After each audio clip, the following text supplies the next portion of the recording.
Imagine waking up as one of the early settlers, not in a warm cabin but beneath a rough lean-to of logs and branches, snow drifting through the cracks. The night has been merciless. Your blanket is stiff with frost, your boots frozen solid, and the bitter air gnaws at your lungs with every breath. Around you, the land is silent and white, a wilderness where the cold itself feels like a living predator, waiting to see who will falter first. Oh, and if you're enjoying these stories, I'd really appreciate a like or subscribe. Super curious where you're all listening from, so drop a comment with your location and what time it is there. Always blows my mind how people are falling asleep to this all over the world. Alright, find that cozy spot, take a nice slow breath, and just let your body sink into whatever you're lying on. We're stepping back into the time of the early settlers, when freezing winters weren't just uncomfortable, they were deadly. Imagine trudging miles through waist-deep snow just to fetch water, or rationing a few shriveled potatoes to feed an entire family. No heaters, no stocked pantries, no safety net. Just grit, prayer, and the will to see spring. So as you rest tonight, be grateful for the warmth that wraps around you, because for them, survival was never promised. You wake before the sun, though you hardly know why. Perhaps it is the silence, deeper than usual, or the ache in your bones that makes sleep uneasy. The cabin around you is still, your breath lifting into the air like smoke, white and slow. You shift beneath the quilt, its weight patched together from scraps of old clothing, and feel the brittle chill pressing through it. The hearth has gone dark in the night, leaving only faint ashes, cold to the touch. The first frost has come. You can feel it in your lungs before you even rise, the way the air bites sharp, as though the world itself has turned to glass. Every board of the cabin seems to hum with it. The shutters rattle faintly against the window frame, crusted with a thin film of ice. Even your boots, left by the door, stand stiff as stone, their leather hardened overnight. You know you will have to force your feet inside them soon, no matter how it hurts. Outside, the land waits under a pale shroud.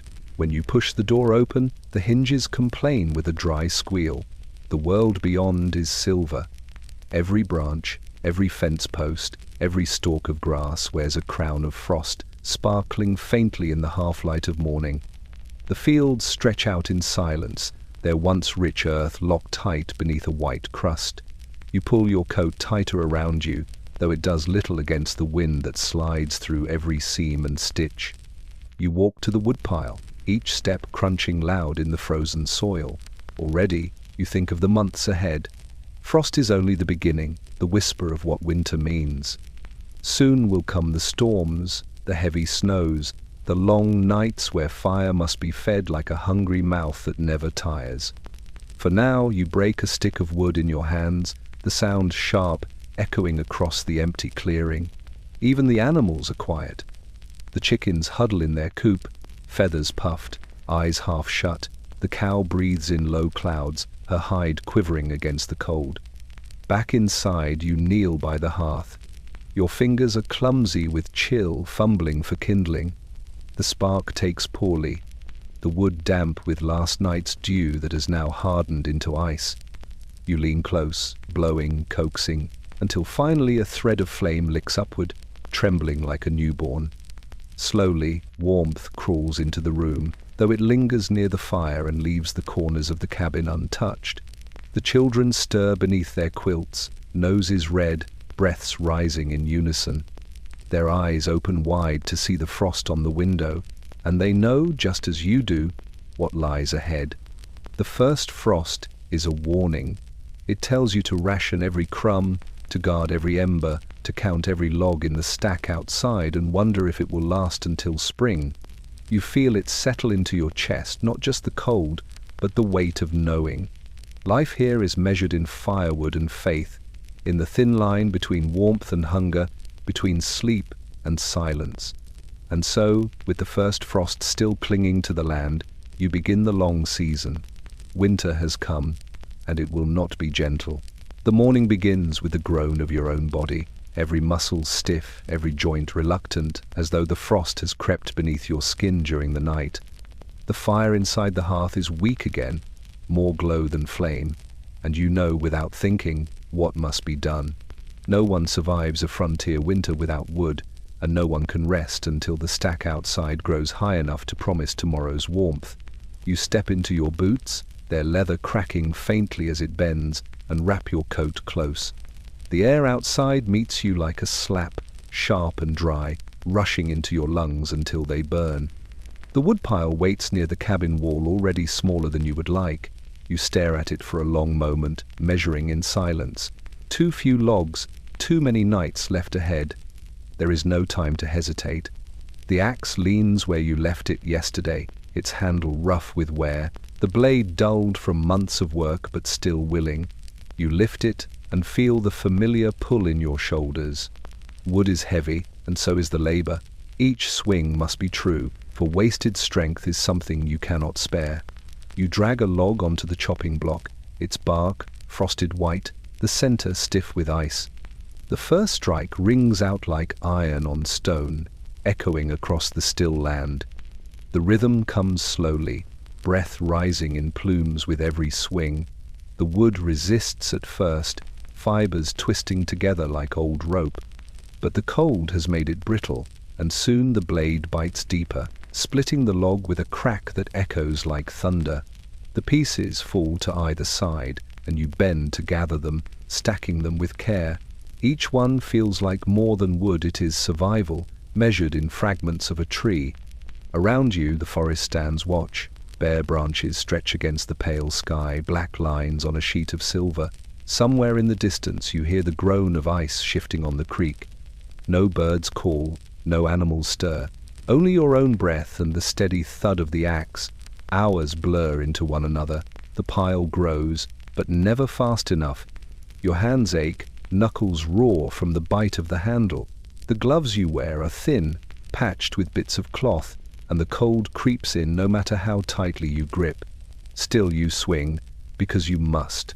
Each strike drives away the fear of the fire dying, of the cabin falling into silence, of children waking in the night to a cold too deep to fight.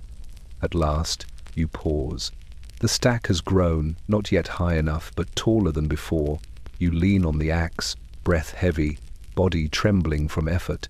The sweat on your brow freezes almost at once, turning your hair stiff with frost. For a moment, you simply stand and watch the plume of your breath rise into the empty sky. When you finally turn back toward the cabin, arms laden with wood, the sight of the smoke curling from the chimney steadies you. Inside, the fire will flare again, the children will sleep warmer, and for another night, the frost will remain at bay. But you know this is only the beginning. Winter asks for more than one day's labor. It asks again and again, every morning, every hour, until spring finally remembers the land. And so you shoulder the weight of the wood, step back into the cabin, and prepare yourself for tomorrow's gathering, for the frost will not relent, and neither can you. The morning light creeps pale across the land, though it brings no warmth with it. You step outside, boots crunching hard against the crusted snow, and the silence is heavier than ever. The barrel by the cabin wall stands empty, a hollow sound when you strike it with your hand. No water means no broth, no washing, no life. And so, with a pail in each hand, you turn toward the river, knowing the walk will be longer and colder than you wish.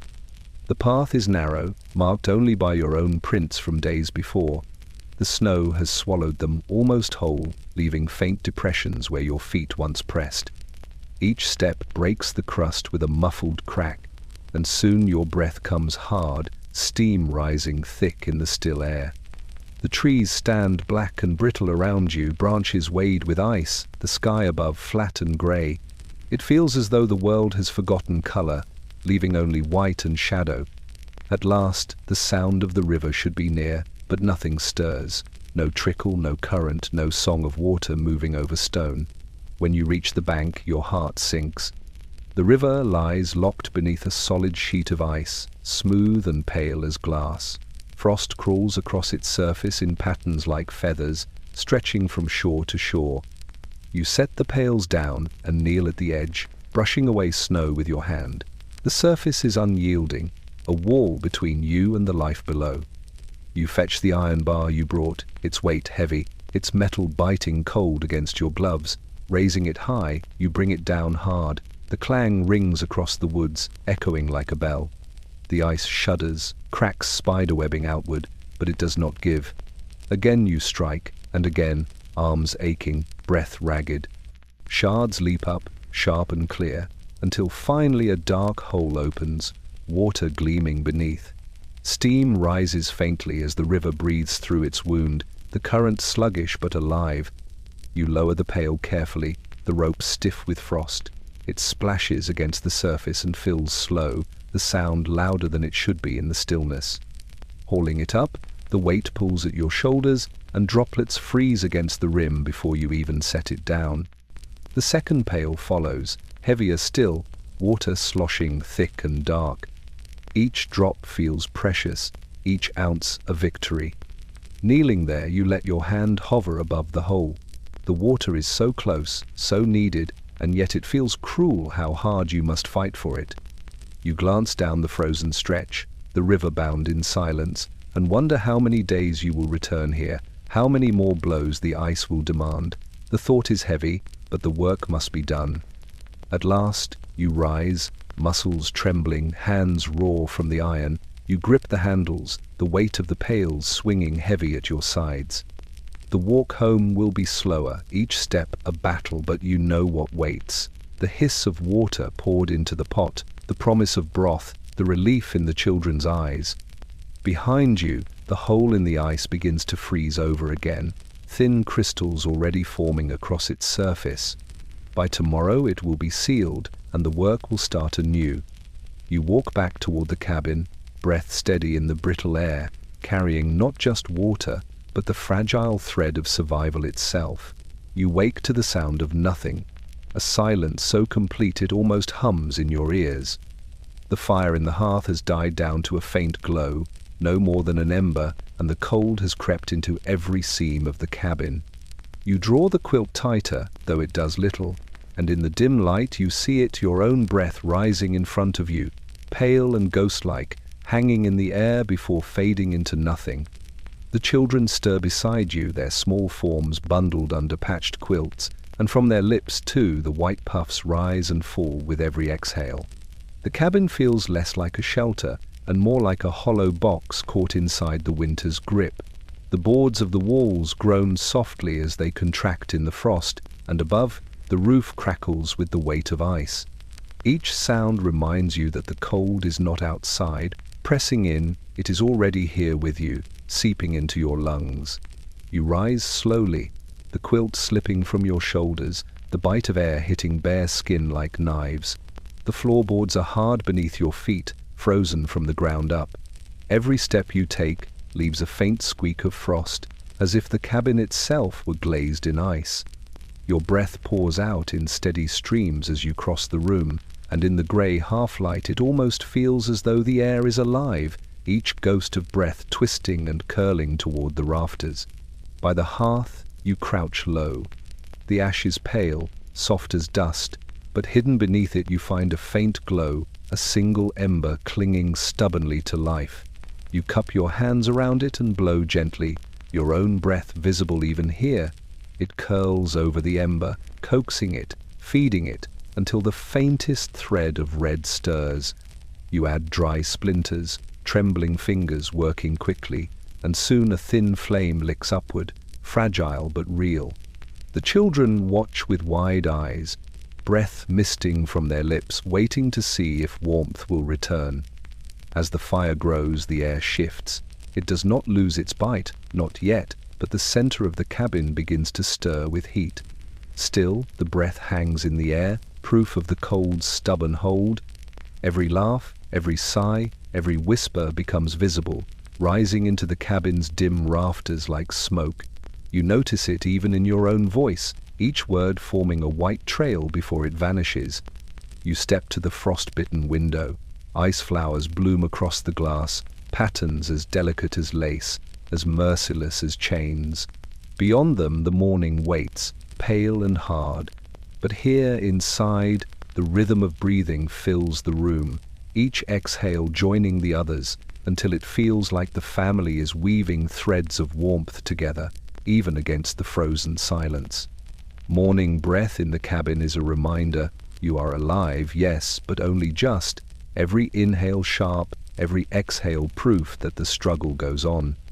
Survival is measured not only in food or fire, but in these small clouds that rise and vanish with every moment. You watch them until the fire takes hold and the chill begins to ease, knowing that tomorrow morning, and the next after that, the breath will return to hang in the air, to your daily companion through the long, merciless winter. The morning greets you not with warmth or light, but with a kind of stiffness that seems to seep into every corner of the cabin. You know before you even move that the day will demand more of you than you wish to give. The fire has burned low again, leaving only a dim red glow under the ash. You sit up slowly, quilt slipping from your shoulders, and the cold strikes hard against your skin. Your breath rises in pale clouds, drifting upward into the rafters like smoke. Near the door, the boots wait. Heavy, dark, and frozen solid. You left them there last night, too weary to tend to them properly after the day's labor. Now they stand upright, stiff as boards, as though carved from stone instead of stitched leather. You dread slipping your feet inside, but there is no choice. Without them, you cannot step outside, cannot fetch wood, cannot draw water. Winter has made them both prison and necessity. You shuffle toward them, each step across the icy boards biting at your soles. When you reach the boots, you lift one in your hands and feel its weight. The leather creaks faintly, edges rimmed with frost, soles hard as rock. You try to bend it, but it barely yields. The opening gapes, a dark hollow lined with ice crystals that catch the faint light. You breathe into it, trying to soften it, watching your own mist curl inside. It seems almost laughable, your breath against the deep iron of the cold. You lower yourself onto the bench and brace for the ritual. Your toes are raw, reddened from the night air, and the thought of pressing them into that frozen chamber makes you wince. Still, you push. At first, your foot refuses, the stiff leather resisting every inch. You press harder, face tightening with the effort, until finally your heel grinds against the bottom. The shock of it spreads like fire through your foot, only it is not fire, but ice, sharp and merciless. The second boot is no kinder. You push your other foot inside, the leather scraping skin, the frozen shape bending unwillingly around you. When at last both are on, you stand slowly, legs heavy, the boots clumsy as stone blocks. Your toes feel trapped, numb almost instantly, though you know the cold will ease as you move, as your body forces heat into them. For now, though, every step is agony. Outside, the snow waits. You step onto the packed earth of the clearing, boots striking hard against the ground. Each step is loud, hollow, as though stone was striking stone.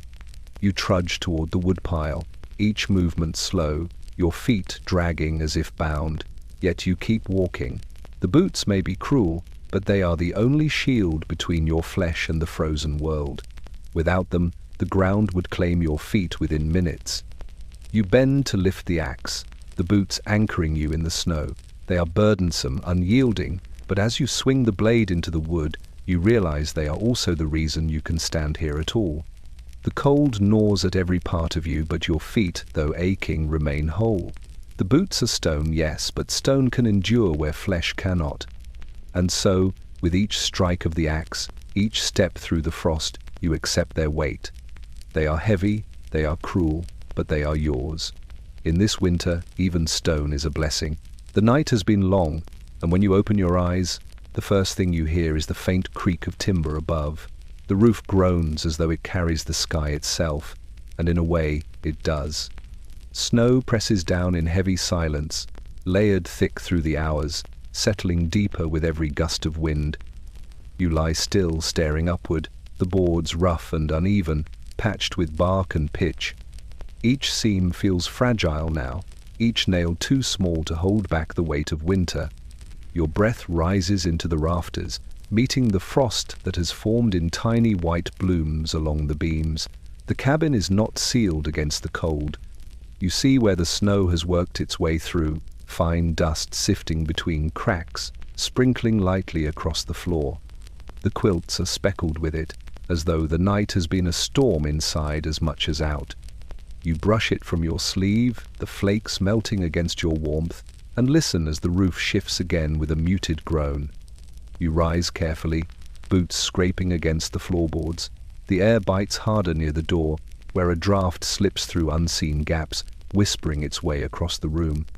The children still sleep under their heap of quilts, faces pale, only noses peeking out into the cold air. Their breaths rise like soft smoke, merging together, drifting upward toward the beams that strain under the snow. You step outside and look up. The sky is a pale grey sheet, heavy with more to come. The roof bears a crown of white, the edges drooping, icicles hanging like teeth along the eaves. The snow lies thick, packed tight, and each new flake only adds to the burden. You can almost feel the weight in your own shoulders as you watch it, the slow pressure bending the beams above your head. Taking up the long pole, you knock at the edges, dislodging some of the snow with heavy thuds. It slides off in thick sheets, crashing to the ground with muffled force, but not all of it goes. Much remains pressed flat, stubborn, frozen into place. You know you cannot clear it fully, not with your strength alone, and so you do what you can, stepping back to see the roof still bowed beneath its load. Back inside, the sound follows you. Every gust of wind sends a whisper through the beams, a reminder of the thin line between safety and collapse. The fire crackles in the hearth, throwing shadows across the rafters, and the shadows make the beams look thinner still, like ribs straining to hold the weight of a giant pressing down. You sit near the flames, listening, waiting, hoping the wood above will hold. The thin roof is all that stands between your family and the storm. It shields you, yes, but it also threatens you, its weakness a constant presence. Each creak is a warning, each drift of snow through the cracks a reminder that the cold is never far. You glance upward again, heart heavy, and pull the quilts tighter around the children. Winter presses close, and you live each day beneath a roof that may yet betray you.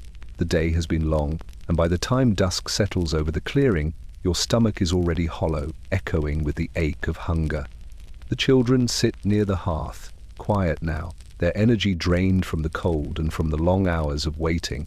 You glance toward the shelf where food once stood in abundance. Sacks of flour, jars of beans, strips of dried meat. Now there is little left but crumbs and shadows. What remains will not last the week. Still, a meal must be made. You draw the pot from its hook, the iron heavy and cold in your hands. It clatters against the stones of the hearth, the sound loud in the small cabin. From a sack, you take a handful of cornmeal, dusting away the weevils that cling to it, and let it fall into the pot. From another jar, a scrap of dried carrot, shriveled and pale, is dropped beside it. A few wilted leaves of cabbage, their edges browned, follow. There is no meat tonight, no thick stew, only what you can scrape together. You pour in water from the pail, its surface rimmed with ice, and the liquid hisses as it meets the fire. The steam rises at once, filling the cabin with a faint scent that is more memory than promise. The children lift their heads at the sound, their eyes catching the glow of the flames. They know it will not be enough, but still they wait, patient, hopeful. You stir with a wooden spoon, the mixture thin, the color of muddy broth. The water swirls, carrying flecks of corn and slivers of leaf. It is food only because you will call it so, and because the body must take what it can. The steam warms your face as you bend over the pot, breathing deeply, tricking yourself into believing there is substance hidden within. As the minutes pass, the smell grows richer, though it is faint. The children sit closer now, their eyes fixed on the bubbling liquid.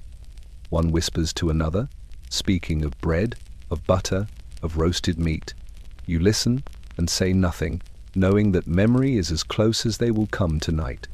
At last, the soup is ready, though it is thin as water and light enough to slosh like a restless tide. You ladle it into bowls, the liquid steaming, and pass them carefully into waiting hands. Each child lifts the bowl close, blowing across the surface, sipping slowly. Their eyes close for a moment, their faces soft with relief. Even if it does not fill their bellies, it warms them, and warmth is almost as precious as food. You sip your own portion, the taste faint, little more than water flavored by scraps. Still, it spreads through you, carrying the illusion of strength. Around the hearth, the family eats in silence, broken only by the sound of spoons scraping against wood. When the bowls are empty, each child licks the rim, unwilling to lose even a drop. You collect them again, washing them with the last of the warm water, setting them by the fire to dry. Soup of almost nothing is still something. It carries you one more night, one more morning, one more chance to see the thaw. And as you sit in the flickering light, stomach still hollow, you whisper thanks not for what you have, but for what has not yet been taken. The night passes heavy, and when you open your eyes, you realize what is missing. No creak of branches outside, no cry of wind pushing against the shutters, not even the groan of the river shifting in its icy bed. The world is still, wrapped in a silence so deep it feels unnatural. You lie beneath the quilt, holding your breath for a moment, listening. The children stir faintly, their small sighs rising like smoke in the cold air, but beyond the cabin walls there is nothing.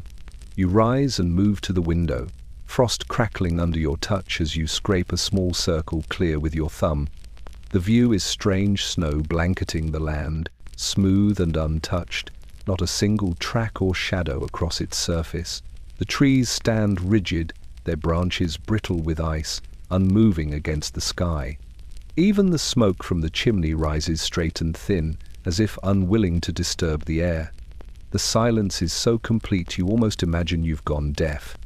When you step outside, the sound of your own breath startles you. Each exhale hisses in the frozen air, curling upward before fading. Your boots crunch against the crusted snow, and the sound is loud, too loud. It carries far across the clearing, as though you were the only thing left alive. You pause, listening again, but nothing answers. No bird stirs from the branches, no animal breaks through the trees. Even the familiar creak of the cabin timbers seems hushed, as though the world itself is holding still. You walk toward the woodpile, each step echoing in the emptiness, and for the first time you feel the weight of silence press against you. It is not peaceful, not comforting. It is heavy, suffocating, a reminder of how thin the line is between life and stillness. You remember summers when the forest rang with noise, crickets, frogs, birds calling from the trees. Now, every one of those voices is gone, tucked away or perished in the cold. Kneeling by the pile, you split a log. The crack of the axe on wood shatters the stillness like a thunderclap, startling even you. The sound rolls across the clearing, and for a moment you expect an answer, a wolf's howl, a crow's caw, something. But there is nothing. The silence swallows it whole, leaving only the memory of the strike. You gather the wood quickly, uneasy, and carry it back inside. Within the cabin, the silence follows. Even the fire burns quietly, the flames licking the wood without their usual crackle. The children's whispers seem small, uncertain, as though they too feel the weight of the quiet pressing down. You realize then what silence means here. It means the world has gone into hiding, conserving what little life it has left. It means winter has drawn its shroud tight, smothering sound just as it smothers warmth. You sit by the fire, listening, waiting for something, anything to break it. But the silence holds, vast and unyielding, and in that stillness you feel the truth of winter more than in any storm or wind. This is its strongest weapon, this deep, suffocating quiet, reminding you how alone survival can truly be. The morning breaks slow, though you hardly notice it at first.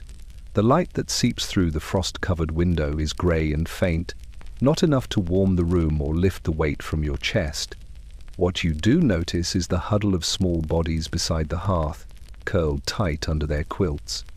The quilts are patchwork things, sewn together from scraps of cloth gathered over years' worn shirts, torn aprons, bits of fabric, traded with neighbors, long gone. They are not fine or beautiful, but in this place, in this season, they are as valuable as gold. You kneel beside them, your breath clouding in the air, and touch one gently. The fabric is rough, uneven beneath your fingers, stitched together by hands that worked more from need than skill. Every patch tells a story, a piece of cloth from a summer dress now faded, a square cut from a father's old coat, still smelling faintly of smoke and pine, even bits of flour sacks. The words stamped faint but visible under the stitching. Each piece is a memory bound together into a shield against the cold. The children sleep deeply, their faces half buried beneath the fabric. Their noses peek out, red and raw, breath rising like wisps of fog. You watch them for a long time, listening to the soft rhythm of their breaths, and you know it is the quilts that have kept them through the night. Thin though they are, patched though they may be, they hold the last measure of warmth, a fragile barrier against the frost that seeps in through every crack and seam of the cabin. You recall the hours spent sewing by firelight, fingers stiff with cold, needles slipping clumsily through cloth. The thread often broke, the stitches uneven, but still you worked. It was not beauty you sought, but survival. And now, seeing the children wrapped in those mismatched quilts, you know every crooked stitch was worth it. Outside, the world waits, frozen and merciless. You hear the distant creak of the trees under their burden of ice, the faint whistle of wind slipping past the shutters. But here, for this moment, there is a kind of peace. The quilts, faded and worn, hold the children close, wrapping them not only in cloth but in love, in memory, in hope. As you rise, one child stirs, eyes blinking open. They clutch the edge of the quilt tighter, unwilling to let the warmth slip away. You smile faintly, though your heart aches, and tuck the edge closer around their small shoulders. You whisper that the fire will be fed soon, that the day will bring its work, and that they must rest while they can. The quilts are thin, yes, and they cannot hold back the cold forever. But in a world where so much has been taken, food, comfort, safety, they remain. They are proof of what hands can make when survival depends on it, proof that love can be stitched from rags and scraps. And as the fire flickers weakly in the hearth, you know that tonight and the night after, those quilts will once again stand between life and the silence of the winter. The morning begins with a sound you have come to dread, the dull scrape of a wooden ladle against the bottom of the flour barrel. You hear it even before you rise, that hollow rasp echoing through the cabin like a warning bell. When you finally lift yourself from the quilt and cross the room, the truth stands waiting. The barrel, once full and heavy with promise, now holds nothing but dust. You lift the lid and peer inside. The faint smell of grain lingers, but only the barest scatter of flour clings to the bottom, pale against the wood. You run your fingers across it, gathering the fine powder, watching it sift through the cracks of your hand. It is not enough for bread, not enough even for a thick porridge. Just a trace, a memory of meals gone by. The children watch from the hearth, their eyes wide, their faces pale with hunger. They do not speak, but you can feel their questions in the silence. What will we eat? What will tomorrow bring? You place the lid back gently, as though it matters, though you know there is no hiding the truth. The barrel is empty, and the winter is far from over. You remember when it was filled months ago, during the harvest. Neighbors helped carry it, rolling the heavy thing across the floor, the sound of grain shifting within it, a comfort, a promise of survival. You thought it would last the season if rationed carefully. You counted every scoop, measured every meal, stretched it with roots, with scraps, with whatever could be found. Still, the days consumed more than you imagined. The children grew hungry faster than you hoped. The storms lasted longer, and now the bottom has come. You step outside, the air biting at your face, and glance toward the snow-choked fields. They lie dead beneath the frost, the earth sealed tight. No seeds to gather, no corn to pull, no life to dig free. The trees creak under their weight of ice, offering no fruit, no nuts, only the labor of wood. Hunger presses harder than the cold now, and it waits inside as surely as the frost waits out here. Returning to the cabin, you sit near the hearth and pull the barrel close. You scrape the last dust of flour into your palm, tipping it into a small bowl. Perhaps it can be stirred into hot water, thickened with a scrap of dried vegetable, turned into broth thin as air but still warm in the mouth. It will not satisfy, but it will carry the children through another night. The empty barrel is more than wood and iron hoops, it is a shadow across the room, a reminder of how thin the line of survival has become. Each glance toward it feels heavier, each silence around the hearth sharper. You know the days ahead will demand more than careful rationing. They will demand endurance, sacrifice, and perhaps even luck. For now, you stir the last dust into the pot, watching it swirl in the boiling water, a ghost of the meals that once filled bellies and quieted cries. The children wait, bowls in hand, their eyes fixed on the thin broth, and as you ladle it out, you whisper a prayer that spring will remember you before the silence of hunger grows louder than the winter wind. The day is already cold, the kind that seeps through every seam of the cabin and lingers in your bones. The fire has been coaxed back to life, though it burns small, feeding on the last of the driest wood. The children sit close to it, their quilts pulled high, their eyes following the faint smoke curling toward the rafters. You are stirring a pot of thin broth when it comes the knock. It is soft at first, almost lost in the wind, but then it comes again, heavier, deliberate. A sound you have not heard in weeks. The children lift their heads, startled. You pause, ladle in hand, heart thudding. Few knock in winter. To travel is dangerous. To leave your own hearth is risk. And yet, someone stands at your door. You move slowly, crossing the frozen boards, each step creaking underfoot. The knock comes once more, low and hollow against the wood. When you lift the latch, the wind rushes in, carrying with it a figure wrapped in furs, face pale beneath a hood crusted with frost. It is your neighbor, gaunt, hollow-eyed, his breath streaming in the air. He says your name softly, voice rough as though unused.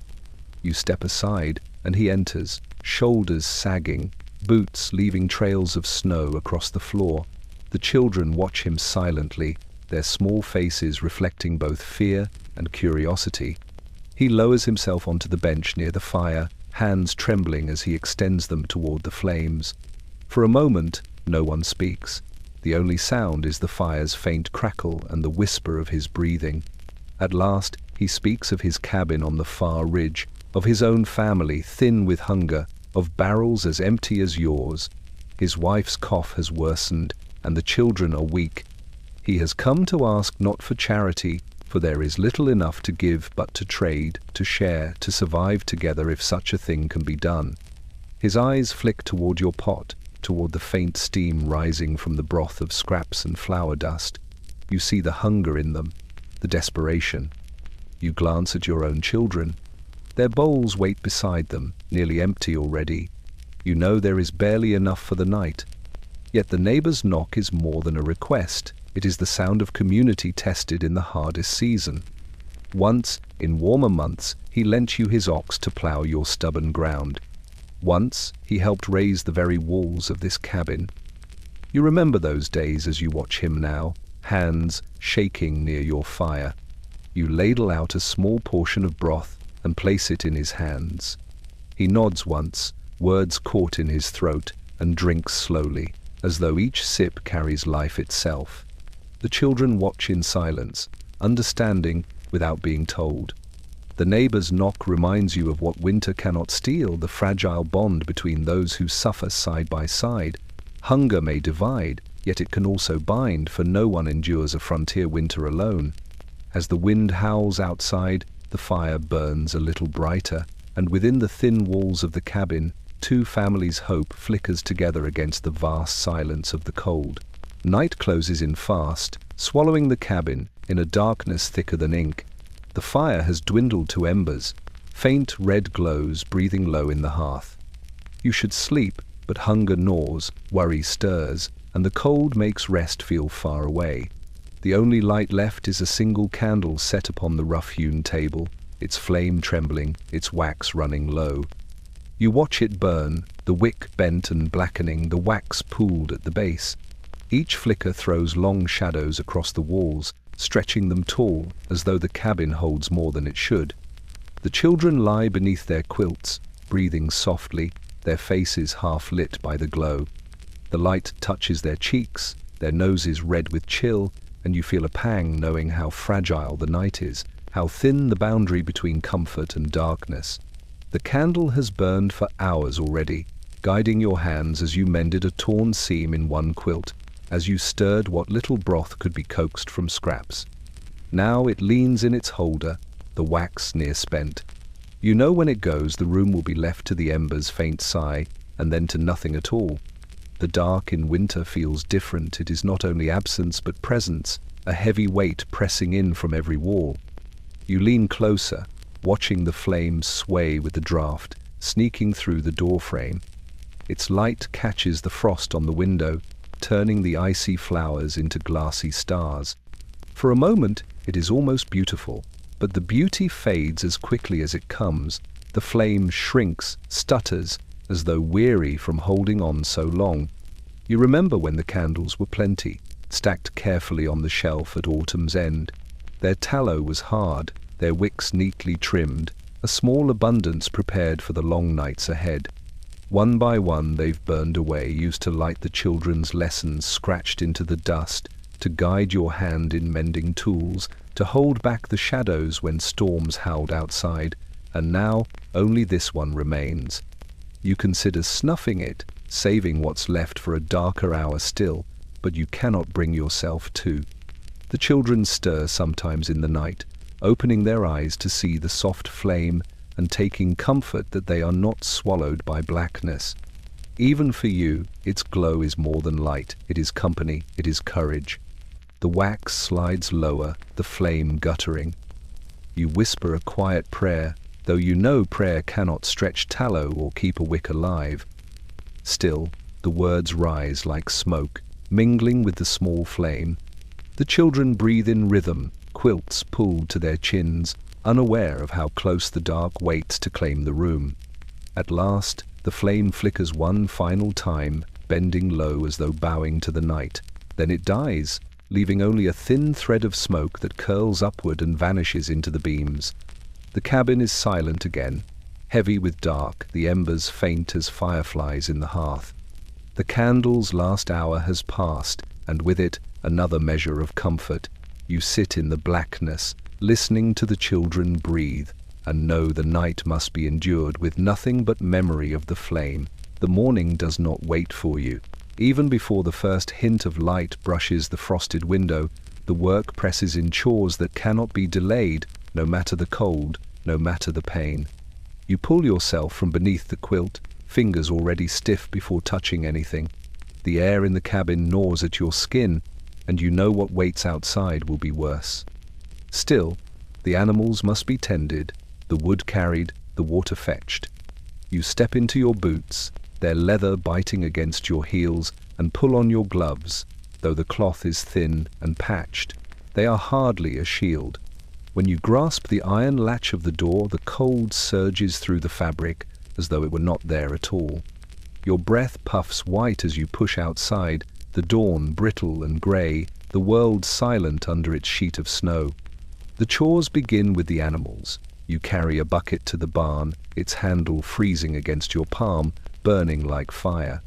Each step cracks the crust of ice beneath your feet, and the sound echoes in the stillness. When you reach the barn, you pull at the door, its wood swollen with frost. The rope that ties it shut is stiff as wire, and it scrapes your skin raw as you fumble with it. At last it yields, and you step inside to the damp smell of hay and the faint warmth of living bodies. The cow lifts her head, breath steaming in the dim light. Her eyes are tired, her ribs sharp, but she waits patiently. You kneel beside her, placing the bucket beneath, and press your cold hands against her side. She shivers, and so do you. The milk is slow to come, your fingers too numb to work quickly. Each squeeze sends a sting of pain through your joints. the skin cracked, the nails dark from cold. Still, you persist, knowing every drop is needed. When at last the bucket is half full, you set it aside, flexing your aching hands, the skin raw, the knuckles red. Next is the wood. You lift the axe, its handle rough against your palms. Swing after swing, the vibrations rattle up your arms, making your fingers throb. Splinters cling to the gloves, and the bite of the blade sends chips of ice into your face. You stack the logs with clumsy hands, each one slipping from your grip, the strength leaving your fingers as quickly as the heat. Finally, the water. The hole you cut in the river yesterday has sealed again, a thin sheet of ice already covering it. You strike it with the iron bar, your hands nearly useless now, each blow a burst of agony. The skin splits in places, bleeding a little, the red quickly freezing in the cold. Still you swing, still you break through, lowering the bucket with trembling arms. By the time you return to the cabin, your hands are little more than claws, stiff and unyielding. You set the bucket down, push the wood inside, and barely manage to open the door. The children watch as you strip the gloves away, the skin beneath white and chapped, fingers trembling as though they belong to someone else. Frozen hands at chores, this is the price of survival. Every task leaves its mark, every morning steals a little more from your body. Yet the work must be done, for without it, there is no fire, no milk, no water, no life. And so you breathe against your palms, willing warmth back into them, knowing tomorrow they will freeze again. It begins softly, almost hidden among the sounds of sleep. A faint rasp from beneath the quilts, breaking the steady rhythm of breathing in the cabin. At first you think it will pass, that it is only a stir in the night, a shift in dreams. But then it comes again, sharper this time, deeper, carrying with it the edge of fear, the cough. You rise from your place near the hearth, the fire little more than embers now, glowing faint and red. The cold rushes at you the moment you lift the quilt from your shoulders, biting your skin, settling into your bones. You cross the floor quietly, each board creaking beneath your feet, and kneel beside the child. Their small body shivers, their face pale even in the dim glow, breath steaming with every exhale. The cough shakes them again, dry and harsh, tearing through the silence of the cabin like the crack of a branch in the woods. There is little to be done. No medicine, no store of herbs beyond what was gathered in warmer months, and most of those are gone now, used sparingly but still consumed faster than you hoped. You place a hand on their brow, feeling the heat that should not be there, warmth in a season that gives none. The fire cannot reach them here, yet the fever burns within. The sound wakes the others. They stir under their quilts, eyes opening wide in the dim light, glancing toward their sibling with worry. You hush them gently, whispering for rest, though your own heart will not rest. You stoke the fire, coaxing a thin flame from the coals, and set a small pot of water above it. Steam begins to rise, carrying with it a comfort more imagined than real. You dip a cloth into the warmth, pressing it gently against the child's lips, hoping the vapor soothes the rawness in their throat. For a moment, it eases. But then the cough returns, sharp, persistent, rattling. The night stretches long. Each hour is measured not by the crackle of the fire or the shift of the wind, but by the sound of that cough. Sometimes it comes in bursts, leaving the child gasping, their small body trembling with the effort. Other times it fades to silence, and you lean close, heart pounding, straining to hear the soft rise and fall of their breath, terrified that silence has claimed more than the noise. Outside, the world remains still, snow pressing against the walls, wind whispering faintly through the shutters. But inside, the cough dominates, filling the space with its sharp, unyielding rhythm. It is a reminder of how thin the line is, how even within these walls, with fire and quilts and prayers, winter can still claim its toll. As dawn creeps grey through the window, the cough eases for a time. The child lies still, cheeks flushed, breath shallow but steady. You sit beside them, eyes heavy from sleeplessness, listening to the silence that returns. It is not peace, not yet. It is only a pause, fragile and fleeting. The cough in the night has left its mark, a shadow hanging over the cabin.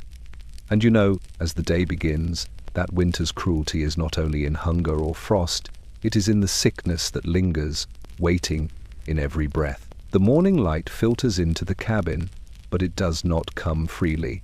It pushes through a sheet of ice that clings to the glass panes, turning the day into a pale, muted glow. You rise from the quilts and step closer, breath curling in the air, and touch the window with your fingertip.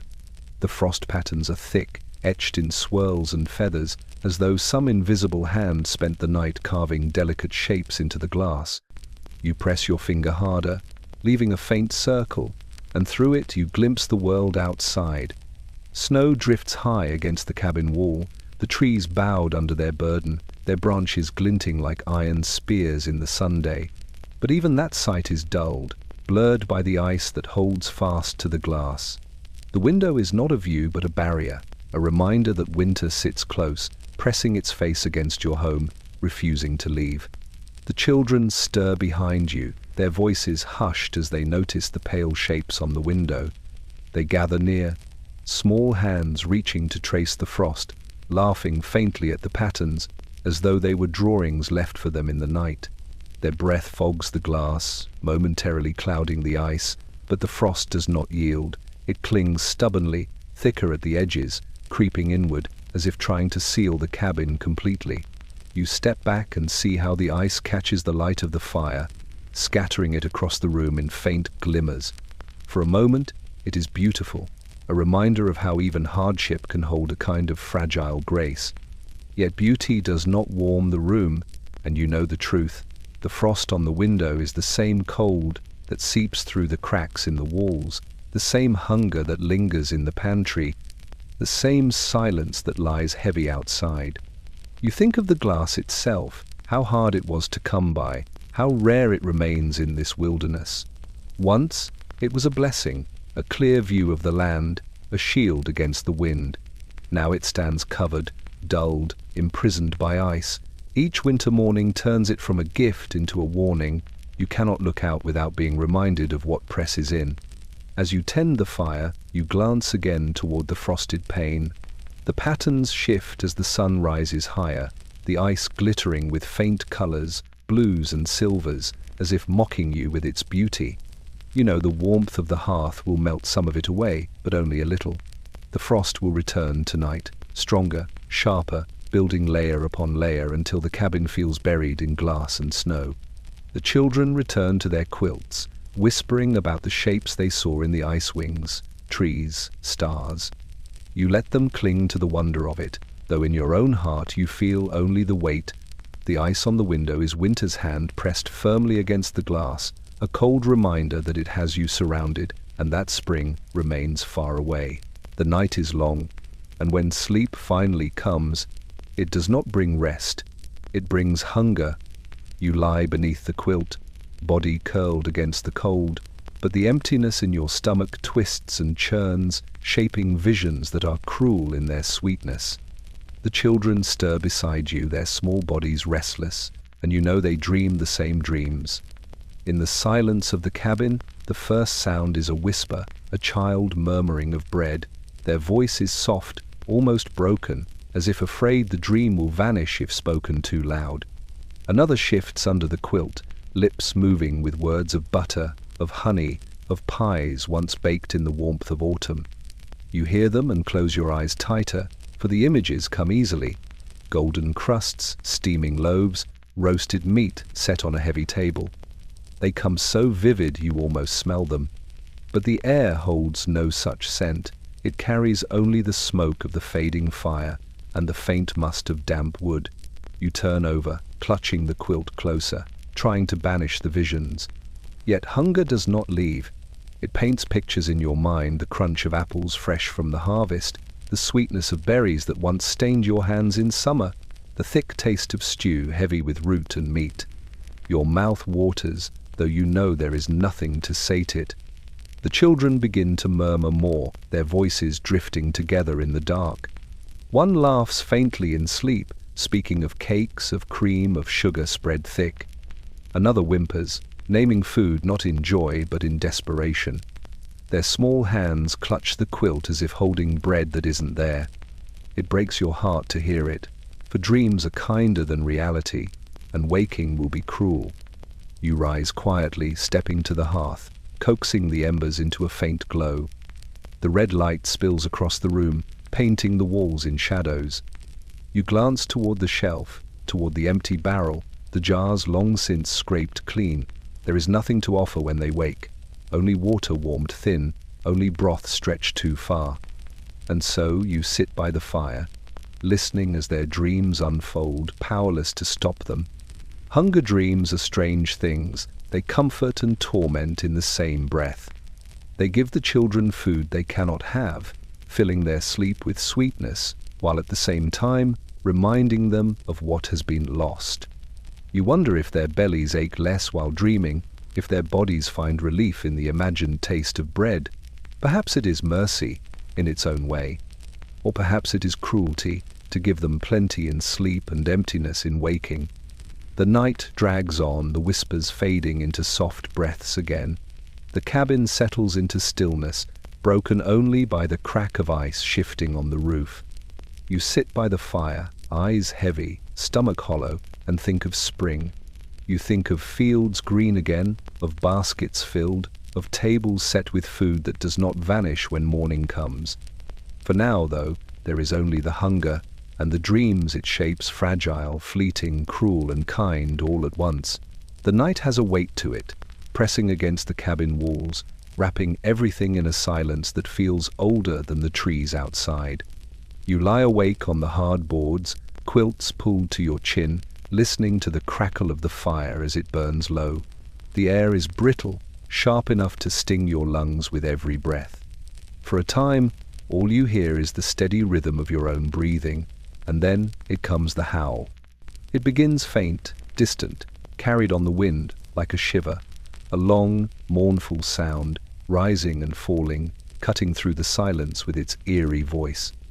You freeze where you are, heart thudding, every sense alert. The children stir, their eyes opening wide in the dim glow, their small faces pale.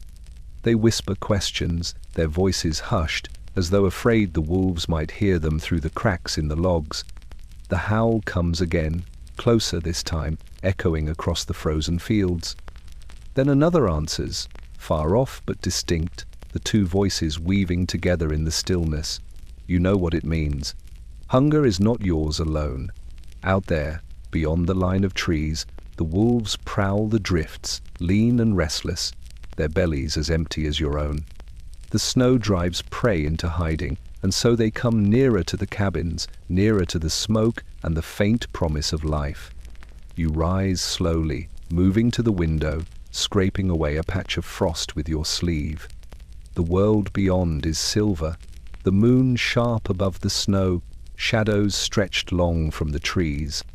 You see nothing, but you feel them, shapes moving at the edge of sight, circling, waiting. Another howl splits the air, so close now it rattles the panes. The cow in the barn shifts, lowing softly, sensing what you sense.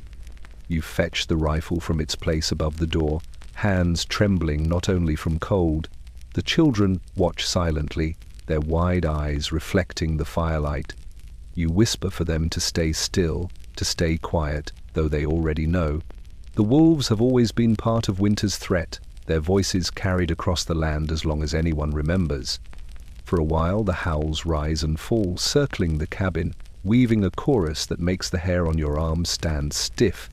You imagine them out there, paws pressing into the snow, eyes glowing pale in the moonlight, breath steaming in the frozen air. You know they are thin, desperate, dangerous. One brave enough to test the barn door, another bold enough to sniff at the very edges of the clearing. But they do not come closer, not tonight. After a time the howls drift farther, fading back into the deep woods, swallowed by the silence again. You lower the rifle, shoulders heavy, and return to the hearth. The children sigh with relief, nestling deeper into their quilts, though their eyes remain open, listening for more. The wolf's howl lingers long after it fades. It is more than sound, it is a reminder. Hunger is everywhere, not just in your cabin, not just in your body. The wilderness feels it too, sharp and merciless, and its voice travels through the night to tell you, you are not the only one waiting for spring. The morning sun glimmers weakly across the snow, a pale disk in a sky washed grey. Its light reaches the clearing but gives no warmth. You stand outside with a basket in your arms, quilts and shirts and stockings heaped within it, each one stiff and cold. Laundry cannot wait for spring, no matter how merciless the winter. The children need cloth against their skin, rags for wiping, quilts for covering. So you carry the basket to the line stretched between two posts, frost already biting at the rope. You shake out the first shirt, its fabric damp and heavy from washing in icy water. The cloth smacks against your hands, numbing them at once, and your fingers clench tight on the wooden pin. You clip it to the line, where it hangs like a flag in the still air. Already the edges stiffen, ice crawling across the weave, turning it from fabric into wood. One by one you hang the rest. Each piece feels heavier than it should, the water clinging, freezing fast as you work. The stockings freeze into twisted shapes, the quilts stiffen at the corners. By the time you pin the last, your hands are red, cracked, trembling, barely able to grip. Your breath pours out in white plumes, drifting between the swaying garments. The line sags under the weight, the laundry turning rigid as boards, each piece rattling faintly when the wind stirs. It looks less like clothing than like ghosts, caught mid-movement, frozen in the act of living. For a moment you stand back, staring at them, and the clearing feels filled with silent watchers. The sight is eerie, but there is no time to dwell on it. You gather your basket and head inside, rubbing your hands against your coat to bring the feeling back. Hours pass. The fire burns low as you tend to other chores, but your thoughts return to the laundry. You step outside again, boots crunching against the hard snow, and find the clothes frozen solid. The shirts crackle when you touch them, edges sharp as glass. You lift a quilt and it bends only slightly, the ice locking it stiff. It will take days near the hearth to soften them, and in that time the cabin will smell of wet cloth, steam rising as the ice slowly releases its hold. You pull down what you can, arms aching with the effort, and carry the frozen pieces back inside. They clatter against each other in the basket, heavy as if carved from wood. The children gather near as you spread them by the fire, their eyes wide at the sight of shirts that do not fold, stockings that stand upright on their own. They laugh faintly, though it is a thin sound, more wonder than joy. Frozen laundry is part of the rhythm now, another chore made crueler by the season. You mend what you can, warm what you can, knowing it will all return to the line again. Winter does not care if fabric cracks, if hands bleed, if time is stolen in the fight to keep things clean. It only waits, watching, while every stitch, every piece of cloth, hardens under its gaze. The sky is still black when you stir from restless sleep. The fire in the hearth has burned low again, its glow faint, its warmth barely reaching beyond the stones. The air is sharp enough to sting your lungs, and for a moment you lie still beneath the quilts, listening to the silence that presses against the cabin walls. Then you rise, moving carefully across the frozen boards, and step toward the door. When you open it, the cold rushes in, biting, merciless. Outside, the world waits in silence, the snow gleaming faintly in the first suggestion of light. The horizon is pale, a line of grey just beginning to soften the darkness. You draw your coat tighter and step into the clearing, boots crunching against the crusted snow. Your breath pours out in heavy clouds, curling upward as you make your way to the place where the fields once lived before the frost claimed them. You kneel there, the ground hard and unyielding beneath you. The snow soaks through your trousers, the chill climbing into your knees, but you do not rise. You bow your head, clasping your hands together, the skin cracked and raw from endless chores. The words come slowly at first, whispered into the brittle air. A prayer, as simple as it is desperate. You pray for warmth, for food enough to keep the children strong, for strength to split wood when your body feels empty. You pray for spring, though it feels impossibly far.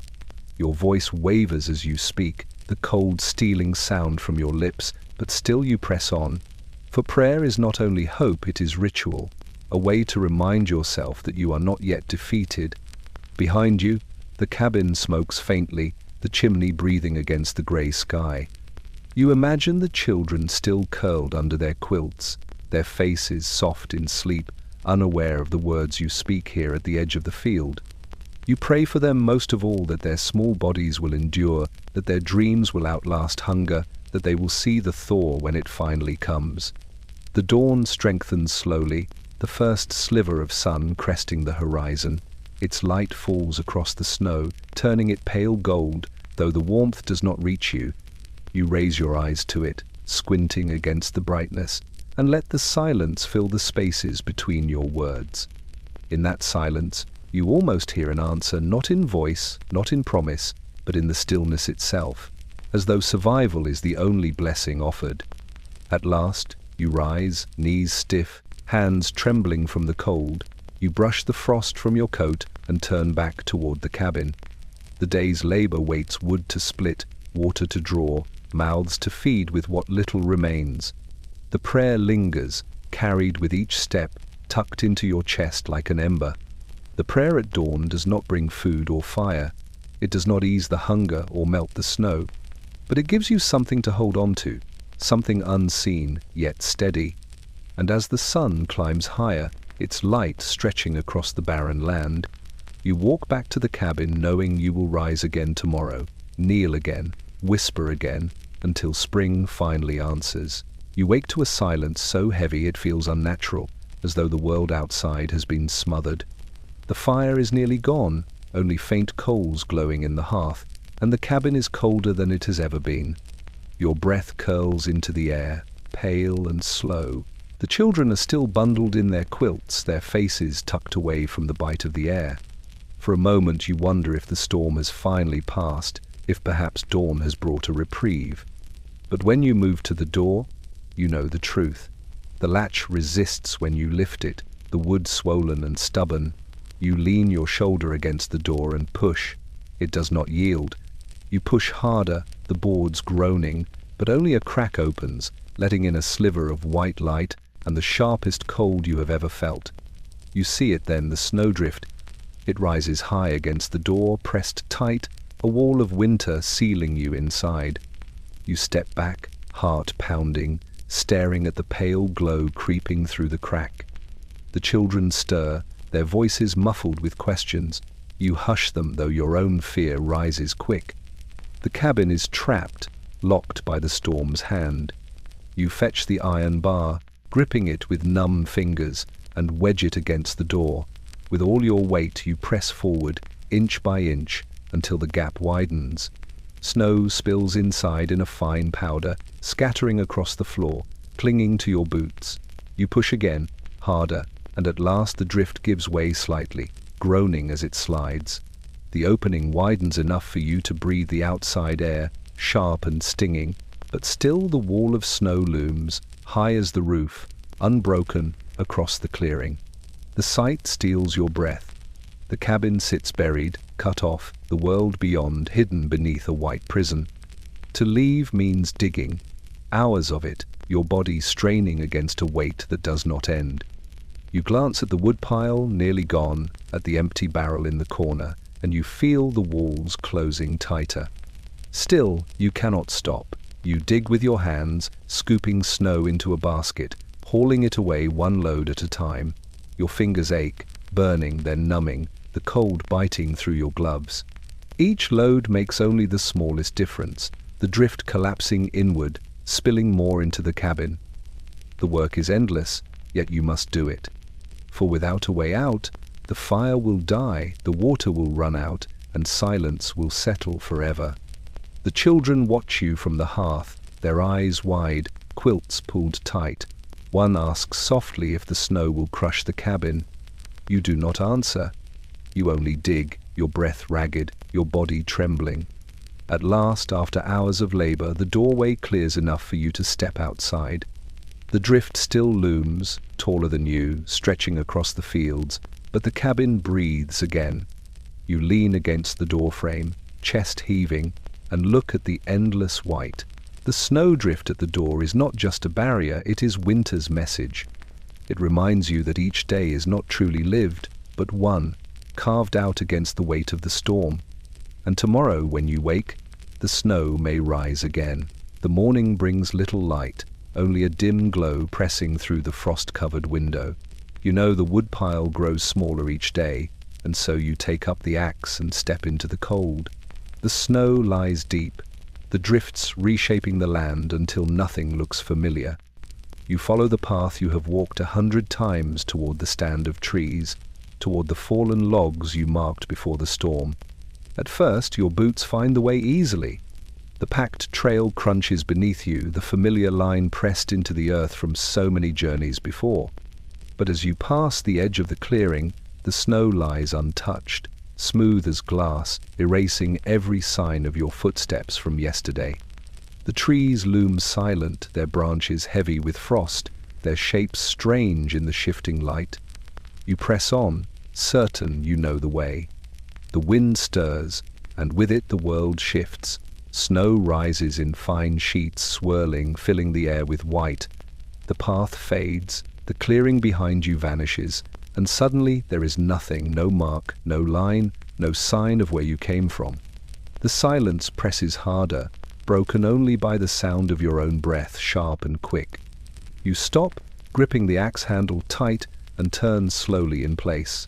Every direction looks the same, trees bowing, snow piled high, sky hidden beneath a grey sheet. You try to remember the way, try to recall how many steps, which bend in the land, but the storm has smoothed it all. The path is gone. A cold different from the air creeps into your chest. You know the stories, men stepping into the snow, only to wander in circles, their bodies found when the thaw came, stiff and silent beneath the drifts. You force your breathing slower, whispering to yourself, steadying your steps. The cabin is near, you remind yourself. It cannot be far, but the silence gives you no answer, and the trees stand like strangers, offering no guidance. You try one direction, walking carefully, counting your steps. The snow deepens, dragging at your legs, each step heavier than the last. You glance behind, but even your own trail begins to fade as the wind sweeps across it. Panic claws at you, but you press it down. You stop again, listen.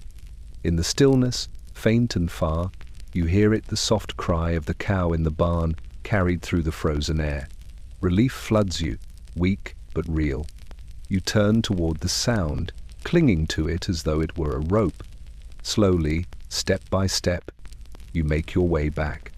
The trees thin, the clearing emerges, and at last the cabin rises before you, smoke curling faintly from the chimney. You stumble inside, breath ragged, hands trembling from more than cold. The children look up from their quilts, eyes wide, and you force a smile, though your chest still shakes with the memory of that vast, empty whiteness. The lost path will return again, you know. Every storm will steal the lines you draw. Every wind will smooth the marks of your boots. Winter has no mercy for direction. It erases, it confuses, it waits. And the next time you step outside, you will carry that memory, the knowledge of how easily the snow can take even the ground from beneath your feet. The day begins with a sound that rattles the cabin before you even rise, the steady moan of wind pressing against the walls. It slips through the smallest cracks, whistling along the seams, carrying with it a cold so sharp it feels alive. You lie under the quilts for a long moment, listening as the gusts rise and fall, each one shaking the shutters, each one reminding you that the cabin is little more than wood and nails against the endless winter. When you finally push yourself to your feet, the air meets you at once. It stings your cheeks, bites at your fingers, even though you are still inside. The fire burns low, but the flames bend with every draft, as though the wind has hands, reaching through the chinks, clawing for the last of your warmth. The children stir, their small bodies tucked deep under their patchwork quilts, eyes blinking open. They ask if the storm is coming. You shake your head, though you know the truth. The storm is already here, only it carries no snow, only the bitter wind. You step outside with the axe in hand, the door straining against the pressure of the gusts. The moment you open it, the wind rushes in, roaring, lifting your breath from your mouth before you can even see it. It cuts through your coat, through the layers of wool, slicing straight to your skin. The world outside is stripped of sound, nothing but the howl that pours across the fields, whipping the snow into spirals that sting your eyes. The trees bow beneath it, their branches groaning, their trunks creaking like old bones. Smoke from the chimney whips sideways, torn apart before it can rise. The path you marked yesterday vanishes beneath a haze of white as the snow lifts and scatters, leaving nothing certain beneath your boots. You lower your head, pressing forward, each step a battle. The axe grows heavy in your grip. Your hands roar even through the gloves. You reach the woodpile, but even here the wind hunts you. It snatches the splinters from the chopping block, flinging them into the air, driving the smoke from your own breath back into your face. Each swing of the axe is harder than the last, your body fighting not only the wood but the gusts that tear at your balance. The logs split, but the victory feels small against the vast force pressing in from every side. At last, you gather what you can and stagger back to the cabin, the bundle clutched tight against your chest. The door nearly rips from your hand as you force it shut behind you, the latch clattering into place. Inside, the children stare, wide-eyed, as the wind continues to shake the walls, its voice a low, endless growl. The bitter wind does not simply freeze the flesh. It drains the spirit, whispering that the walls are too thin, that no fire can outlast it, that no breath is strong enough to fight. You sit near the hearth, feeding the flames with trembling hands, and listen as it prowls around the cabin, searching for a way in. The bitter wind is not seen, but felt in your skin, in your bones, in the silence it leaves when it finally passes.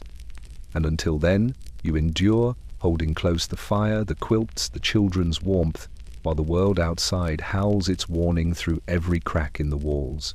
The morning begins with the sound of hooves shifting uneasily in the barn. You rise from the quilts, the cold heavy against your chest, and step into the brittle air. The sky is pale, washed with the thin light of winter, and each breath leaves your lungs aching. The door creaks as you push it open, the smell of hay and frost meeting you, sharp and sour. There, in the corner of the stall, stands the horse. His great frame is hunched, ribs showing through the winter coat that once looked thick and strong. His breath curls in heavy clouds, but it comes slower than it should, his head low, eyes dull. You remember when he pulled the plough through stubborn earth, when his steps were steady, his strength steady as the seasons. Now he shifts but does not move, his body stalled as surely as if winter itself had chained him. You set a small bundle of hay before him, the last of what you dared to use this morning. He noses at it weakly, lips pulling a few strands, chewing slow. The sound is faint, not the eager tearing you once knew. His hunger mirrors your own, the thinness in his sides a reflection of the hollowness in your belly. You reach out, placing a hand on his neck, and the chill of his skin beneath the coarse hair startles you. He is too cold, too thin. The children peer into the barn from the doorway, their quilts wrapped around their shoulders. They whisper of spring, of planting, of fields waiting for his strength. You say nothing. The truth is, carved plain in the horse's weary frame, there may be no spring for him. The work of the earth may never feel the weight of his hooves again. You fetch a bucket of water, its surface crusted with ice. You break it with your hand, the sting biting deep, and set it before him. He drinks slow, each swallow labored, the sound echoing in the stillness of the barn. When he lifts his head again, water clings to his muzzle, freezing into crystals before it can fall. He exhales, and the cloud of his breath drifts like smoke through the air, vanishing as quickly as it comes.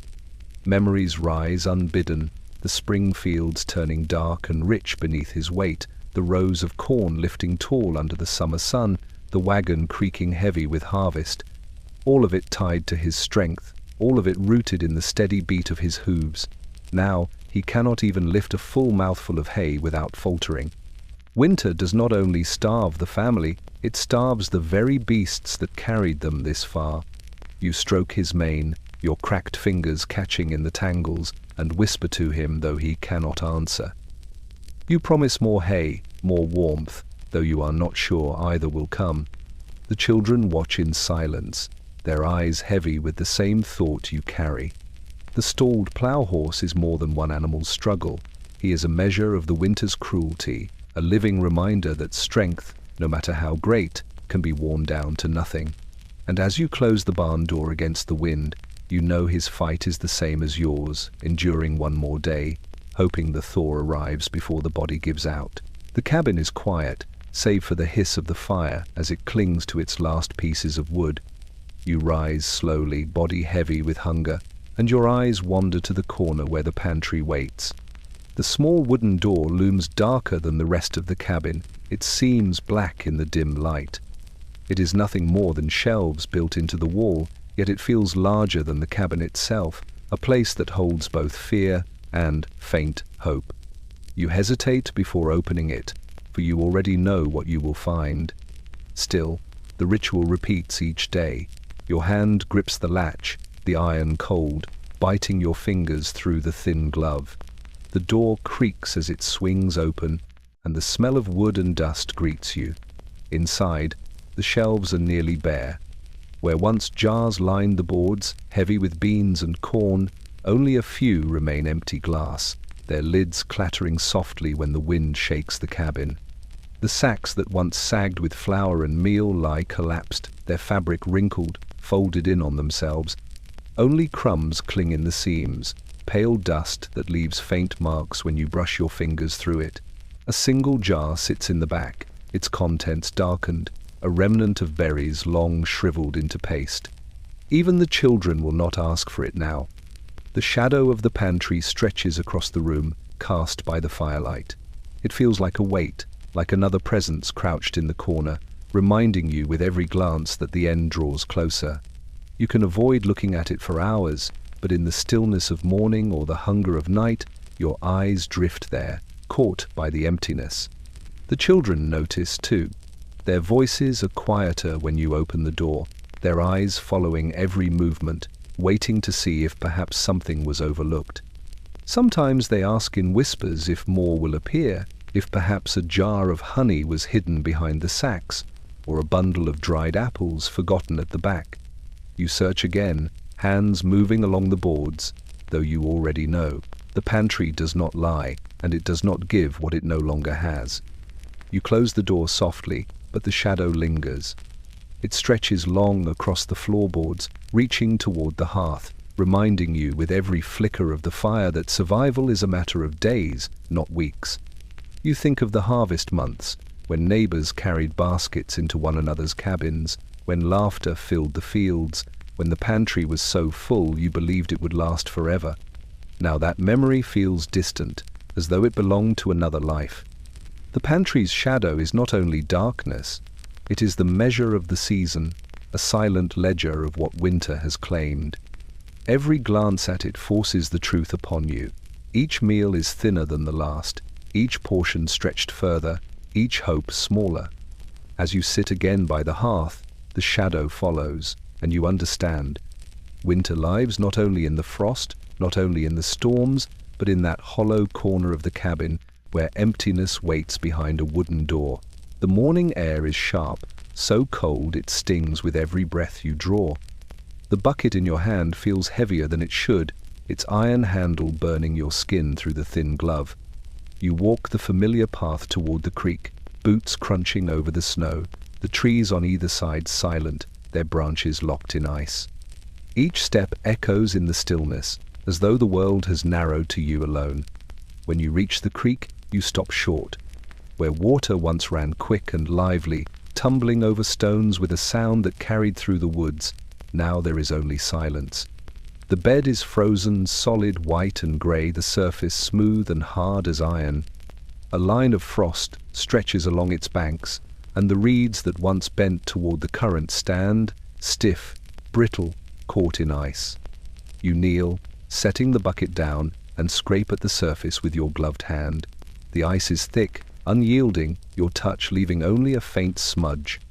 You press harder, fists aching, until your knuckles strike the frozen sheet and pain spreads up your arm. Still nothing. The creek lies sealed, as though it has been locked away from the world. You fetch the iron bar carried across your shoulder and raise it high. The first strike rings out like a bell, echoing through the woods. The sound is hollow, metallic, and for a moment it feels as if you are striking stone. You strike again, the shock rattling your bones, chips of ice scattering across the snow. At last, a crack spreads across the surface, white lines racing outward. You hit once more, and a dark glimmer shows beneath, a reminder that water still moves somewhere below, though it hides deep. Lowering the bucket, you scoop carefully, the rope stiff, the metal rim scraping the jagged edges of ice. The water that fills it is sluggish, thick with cold, and heavier than it should be. You pull it up, your shoulders straining, and set it aside. Droplets freeze almost at once along the rim, tiny crystals forming before your eyes. You pause, listening. No sound of flowing, no song of moving current, only the groan of the ice shifting beneath its weight. It is eerie, unsettling, as though the creek itself has died. You remember the warmth of summer, when you and the children stood barefoot in its shallows, splashing, laughing, the water cool but alive. Now it lies silent, frozen in place, a reminder of how completely winter can strip life from the land.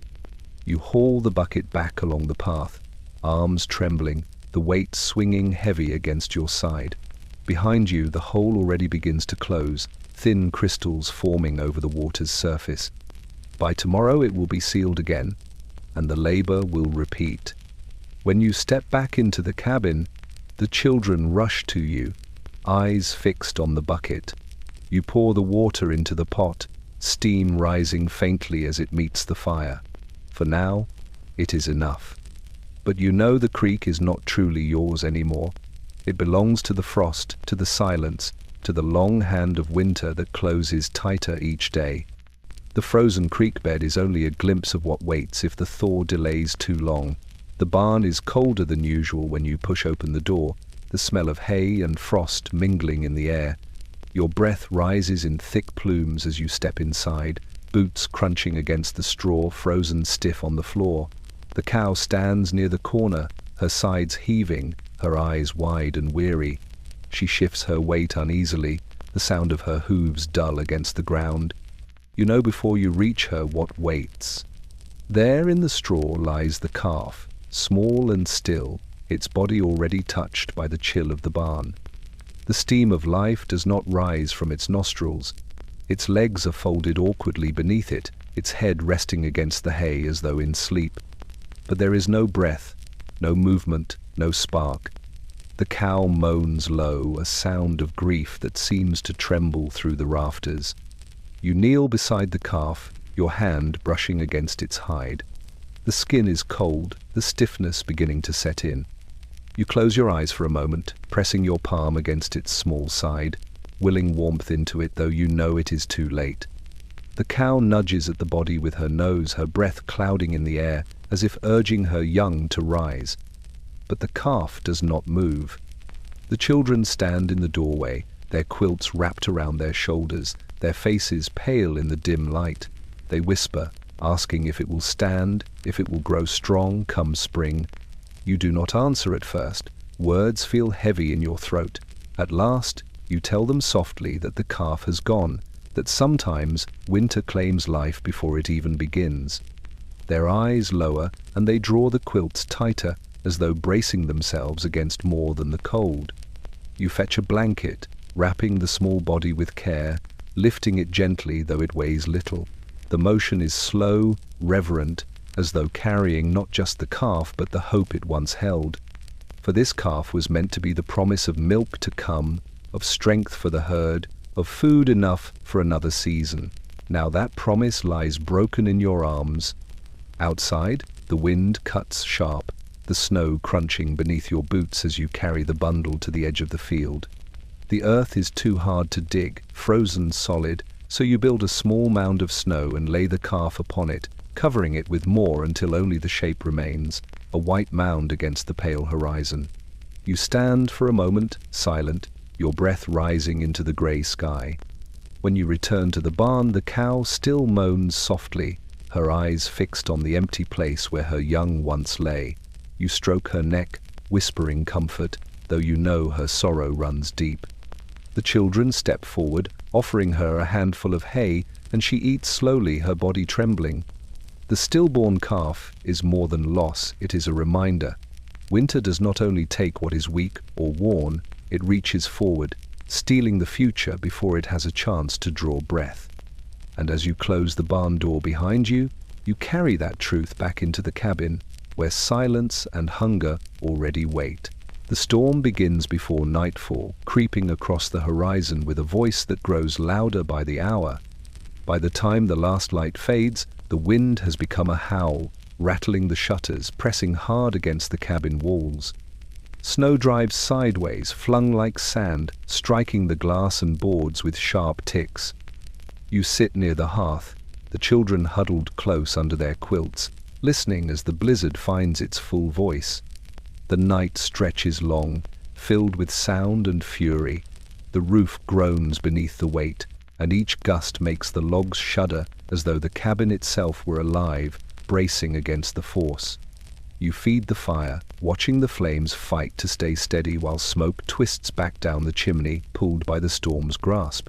The air grows sharp inside, drafts slipping through every seam, every crack, reaching like fingers across the floor. The children whisper, asking if the cabin will hold, if the storm will pass. You tell them it will, though your own heart doubts. You have seen storms swallow paths, bury barns, strip the land of all shape. You know the blizzard is more than snow, it is power, relentless, unreasoning. It does not simply arrive, it conquers. At last, near midnight, the sound begins to change. The roar softens, the pounding against the walls eases. The silence that follows is sudden, eerie. You step to the window, scraping away the frost with your sleeve, and peer into the night. The world beyond glows with a pale light, moon and stars revealed above a sky suddenly clear. The snow lies deep and smooth, sculpted into drifts that rise like frozen waves. The air is still. The blizzard has not ended, you are standing in its eye. You open the door cautiously, stepping into the clearing. The cold strikes hard, but the stillness is absolute. The trees stand motionless, their branches heavy with ice, glittering under the moon.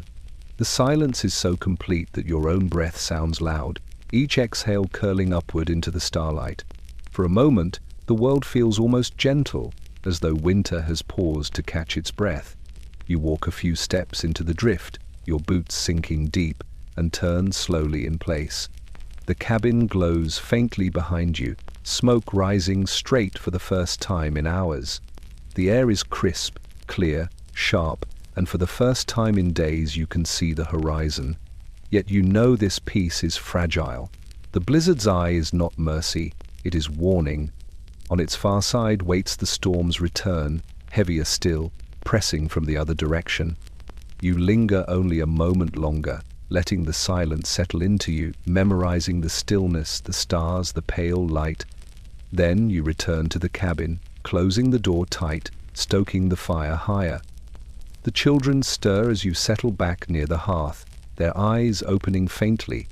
You tell them the storm has paused, but only for a while. They close their eyes again, trusting your voice, while you sit awake, listening for the sound that will soon return. The blizzard's eye is a fragile moment, a false calm wrapped in the heart of chaos. It teaches you that even silence can be dangerous, even peace can be fleeting. And as you wait for the next roar to rise, you brace yourself for what the other side of the storm will bring. The day begins with the scrape of a wooden box being pulled from under the bench. You know before the lid is lifted what waits inside, though hope still flickers faintly as you watch. The children gather near, their quilts wrapped tight around their shoulders, their eyes wide. When the lid opens, there it lies, one small biscuit, pale and hard, the last of them. It is no larger than your palm, its edges cracked, the surface rough with age. Once there were many, stacked high, filling the air with the smell of flour and fat, baked on warmer days when the pantry still offered plenty. Now there is only this one, resting alone at the bottom of the box. Hunger sharpens the moment, making the biscuit seem both treasure and torment. The children stare at it in silence. One licks their lips, another clutches the quilt tighter. You feel the same hunger in your own body, the hollowness that gnaws, the weakness in your hands. Yet you know it cannot be yours alone. The biscuit must be shared. You take it gently, holding it in your palm. The weight is slight, but it carries the burden of every day yet to come. You place it on the table, and with the knife you cut it into pieces, halves, then quarters, then smaller still, until each child has a fragment. The crumbs scatter across the board, and you sweep them carefully, unwilling to lose even a grain. The children lift their pieces as though they were precious jewels. They do not eat quickly.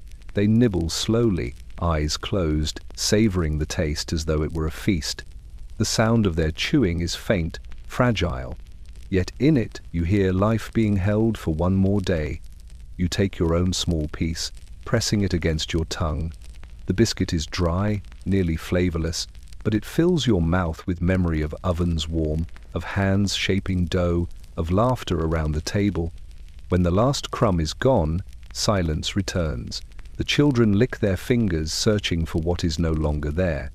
You gather the knife, the board, brushing every trace into your palm and tasting it, unwilling to let even dust go to waste. Hunger remains, sharp and deep, but the ritual of sharing has carried you all a little further. You glance toward the empty box and place the lid back on. It feels heavier now, not with food, but with the knowledge of its emptiness. You slide it beneath the bench again, though it holds nothing more. Its shadow lingers across the room, reminding you that the line between survival and silence grows thinner each day. The last biscuit has been eaten. It has passed from hand to hand, mouth to mouth, and with it has gone the last comfort of knowing there was more waiting. Now there is only the long stretch ahead, the faith that something roots, game, spring itself will arrive before hunger consumes what little strength remains. You sit near the hearth, listening to the wind press against the cabin, and whisper a prayer not for plenty, but for one more meal, one more chance. The last biscuit is gone, but hope, fragile as it is, must remain. The storm has passed, leaving the world buried in a pale shroud. You wake to the kind of stillness that feels wrong, a silence so heavy it presses on your ears. The fire in the hearth sputters softly, but beyond its faint crackle the cabin holds no sound. No wind rattling the shutters, no branches creaking outside, no voices carrying across the snow. It is as if the land itself has stopped breathing. You step to the window, wiping a circle clear of frost, and peer into the clearing. The snowdrifts rise high against the walls, smooth and untouched, glowing faintly in the morning light. The trees stand like statues, their branches weighed down with white. Nothing stirs, not a crow in the sky, not a rabbit's track across the ground. Even the cow in the barn is silent, her usual low call absent, replaced by nothing at all. The children notice it too. They whisper that it feels strange, wrong, that the world has gone empty. You hush them gently, though you feel the same unease, for silence is not safety here. Silence is warning. In summer, the woods ring with lifebirds calling, insects humming, animals moving unseen. Even in autumn, the rustle of leaves fills the air. But now, in winter's grip, silence means hunger has spread its hand across the land. It means the animals hide, or worse, that they have already fallen to the cold. You step outside, the door groaning as you push against the snow piled high. The air is sharp, still, and so quiet that the sound of your boots crunching against the crust echoes far into the trees. You pause, holding your breath, and listen. Nothing answers, no crack of a branch, no flutter of wings. The silence stretches endless, and you feel the weight of it in your chest. You walk to the barn, each step careful, and find the cow standing still in her stall. She lifts her head at your approach, but no sound leaves her throat. Her breath clouds the air faintly, proof of life, yet even she seems subdued by the stillness. You pour what little feed remains, the sound of the grain scattering loud in the hush, and her chewing is the only noise for a time. On the way back, you stop at the edge of the clearing and look out across the fields. Once, you could hear neighbors at work, an axe splitting wood, a dog barking, a voice carried faint on the wind. Now there is nothing. Their cabins stand buried in drifts, smoke absent from some chimneys. The thought gnaws at you. Silence not from nature alone, but from those who did not last the storm. You return to the cabin, closing the door quickly, the hush following you inside. The children watch your face, searching for answers you do not have. You sit by the hearth feeding the fire, its crackle a comfort against the stillness, yet even as the flames rise, you cannot shake the truth. Winter's silence is not peace. It is hunger, absence, loss. It is the sound the world makes when life grows thin. The deadly silence lingers, pressing against the cabin walls, reminding you that every sound within every breath, every whisper, every crack of the fire is fragile, precious, and not guaranteed to last. The pantry has been empty for days, the barrels scraped clean, the jars long since washed and set aside with nothing left to fill them. Hunger presses harder now, hollowing the children's faces, making their eyes seem too large. You know the woods must give something, anything, and so you take up the small spade and step into the brittle air. The snow lies deep, the ground hard, but somewhere beneath it, roots may still cling to life.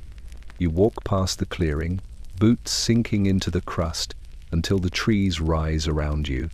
Their branches arch overhead, black against the pale sky, the silence so complete that every step sounds like thunder. You kneel at the base of a twisted shrub, its stalks dry, its leaves long gone. The earth resists as you scrape at it, frozen tight, but you dig anyway, hands numb through the thin gloves. Bit by bit, the soil loosens, dark and hard as stone, until at last you feel it the shape of a root, thick and gnarled, buried deep. You pry it free, pulling hard until it snaps loose, coated with clods of frozen earth. It is not much to look at, knotted, pale, with a bitter smell that stings your nose, yet it is food, of a kind. You gather more, searching along the edges of the trees, scraping through snow and ice, each discovery small but precious. When at last your basket holds a handful, you rise, shoulders aching, and make your way back to the cabin. Inside, the children crowd near as you set the roots on the table. Their eyes follow every motion, though none of them smile. They know what these are. They have tasted them before. You wash the dirt away in cold water, cut the roots into pieces, and set them to boil in the iron pot. The steam rises, carrying a sharp scent that fills the cabin. It is not pleasant, but it is something. When at last the roots soften, you ladle them into bowls. The broth is thin, cloudy, the flavor harsh. The children lift their spoons carefully, bringing the pieces to their mouths. Their faces twist at the taste, eyes watering, but they swallow, forcing it down. You do the same, the bitterness clinging to your tongue, seeping into your throat. It does not comfort, does not please, but it fills the hollow for a time. You sit together by the hearth, eating in silence, each bite a struggle. The children whisper of bread, of milk, of sweeter things they once knew, but they keep eating. Even bitterness becomes a kind of blessing when nothing else remains. When the bowls are empty, you gather them, washing them with the last of the warm water. The pot still steams faintly, the sharp scent lingering in the air. You glance at the basket, now bare again, and know you will return to the woods tomorrow and the day after, until the frost finally releases the earth. The bitter root is no feast, no joy, yet it carries you another day, another night, another chance to see the thaw. In its harshness lies survival, and in survival lies hope, though it is thin and fragile as the roots themselves. The morning begins with thirst. Your lips are cracked, your throat dry, and the children stir, asking for water in soft voices. The bucket by the hearth stands empty, its bottom ringed with frost. You know what must be done. With the rope coiled over your shoulder, you step outside, the cold meeting you like a wall. The path to the well is short, but today it feels long. Snow drifts high against the posts, and the air cuts so sharp it makes your eyes water.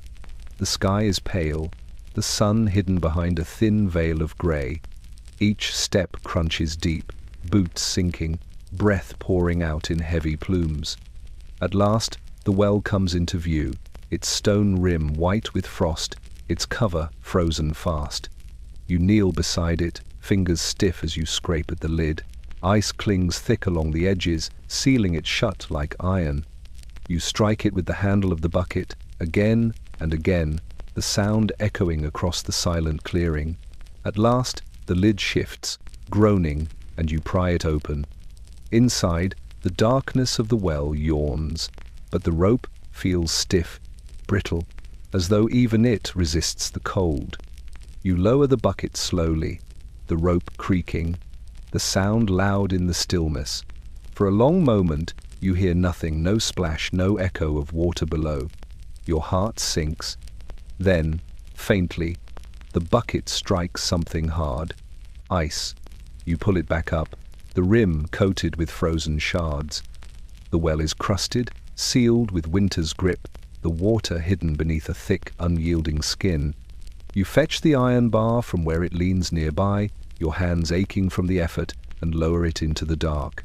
The first strike sends a dull crack through the air.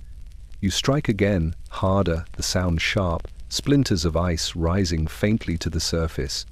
You strike until your arms burn, until at last the ice begins to break, pieces drifting away, dark water glimmering faintly beneath. Steam rises in thin wisps, the earth's faint warmth fighting the cold above. You lower the bucket once more, this time hearing the welcome sound of water as it fills. The rope strains, your hands trembling as you pull, the weight heavier than before. The bucket emerges, sloshing, rim already crusting with frost. You set it down carefully, wiping your brow, though the sweat freezes almost as soon as it forms. On the walk back, the water shifts inside, spilling thin streams that freeze into delicate trails down the bucket's sides.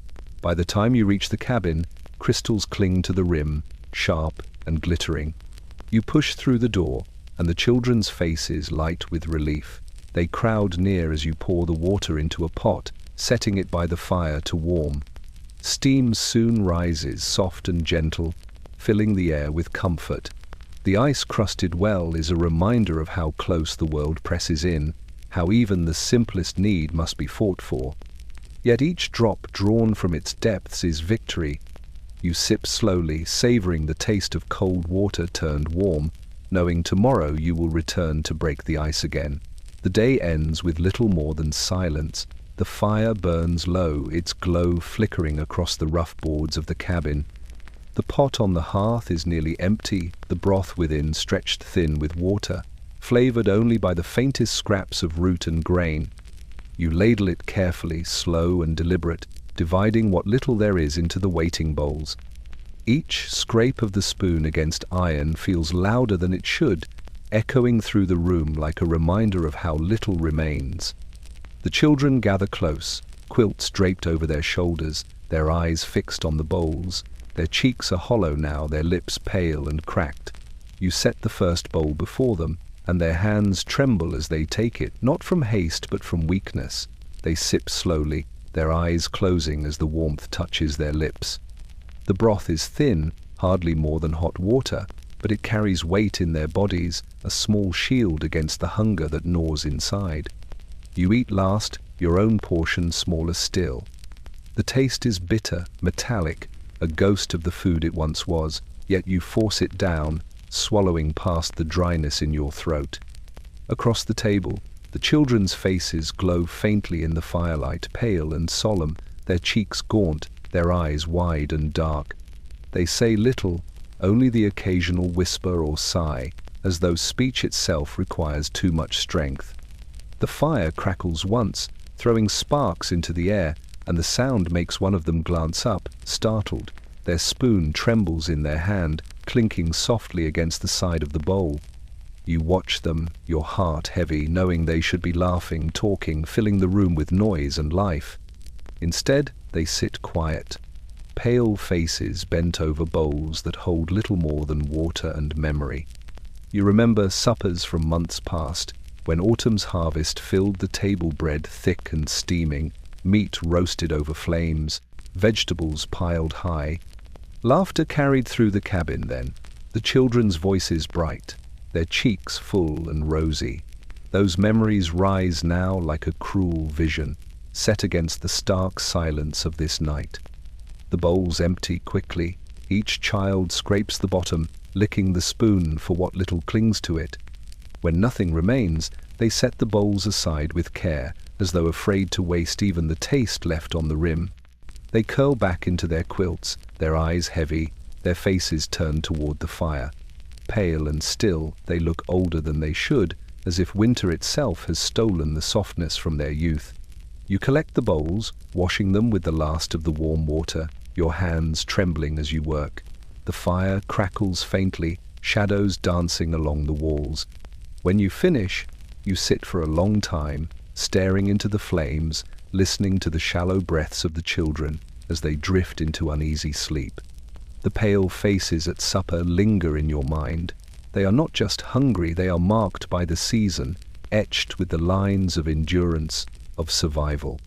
And as you watch them rest, you know tomorrow will bring the same scene again: thin bowls, quiet mouths, pale faces turned toward the fire, waiting for spring to break the silence.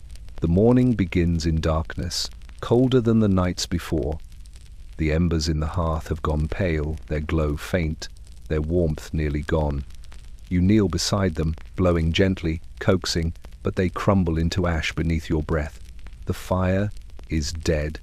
You gather what wood remains, stacking it carefully on the stones, and reach for the flint. Your hands are stiff, your fingers clumsy, the skin cracked and raw. Sparks fly, faint and fleeting, but none take hold. Again and again the flint strikes, the sound sharp in the silence, the children stirring in their quilts at each crack. A few sparks glow briefly on the kindling, only to fade into nothing. The wood is too damp. You know it the moment your fingers brush the surface. The storms of the last days soaked everything, and though you dried these pieces by the hearth, the damp has lingered. Each twig hisses when it nears the spark, smouldering faintly but refusing to flame. You add more, hoping weight will carry fire forward, but it only smothers what little glow their island. The children's eyes open wider, their breaths pale in the air. They watch you silently, their faces pale, their quilts pulled tighter. They do not speak, but their silence is a plea. Without fire, the cabin will not hold. Without fire, the water will freeze, the broth will not warm, the night will be endless. You try again, flint against steel, sparks against wood, breath against ember. Smoke curls weakly, thin as a thread, then vanishes. Your hands ache from striking, your chest burns from blowing. You whisper words you do not mean to speak, prayers, curses, promises, each one carried into the kindling as if they might coax it to life. Still, the fire does not catch. The cold deepens, your breath fogs heavy, settling against the glass of the window. Frost creeps further along the panes, thickening, spreading across the boards themselves.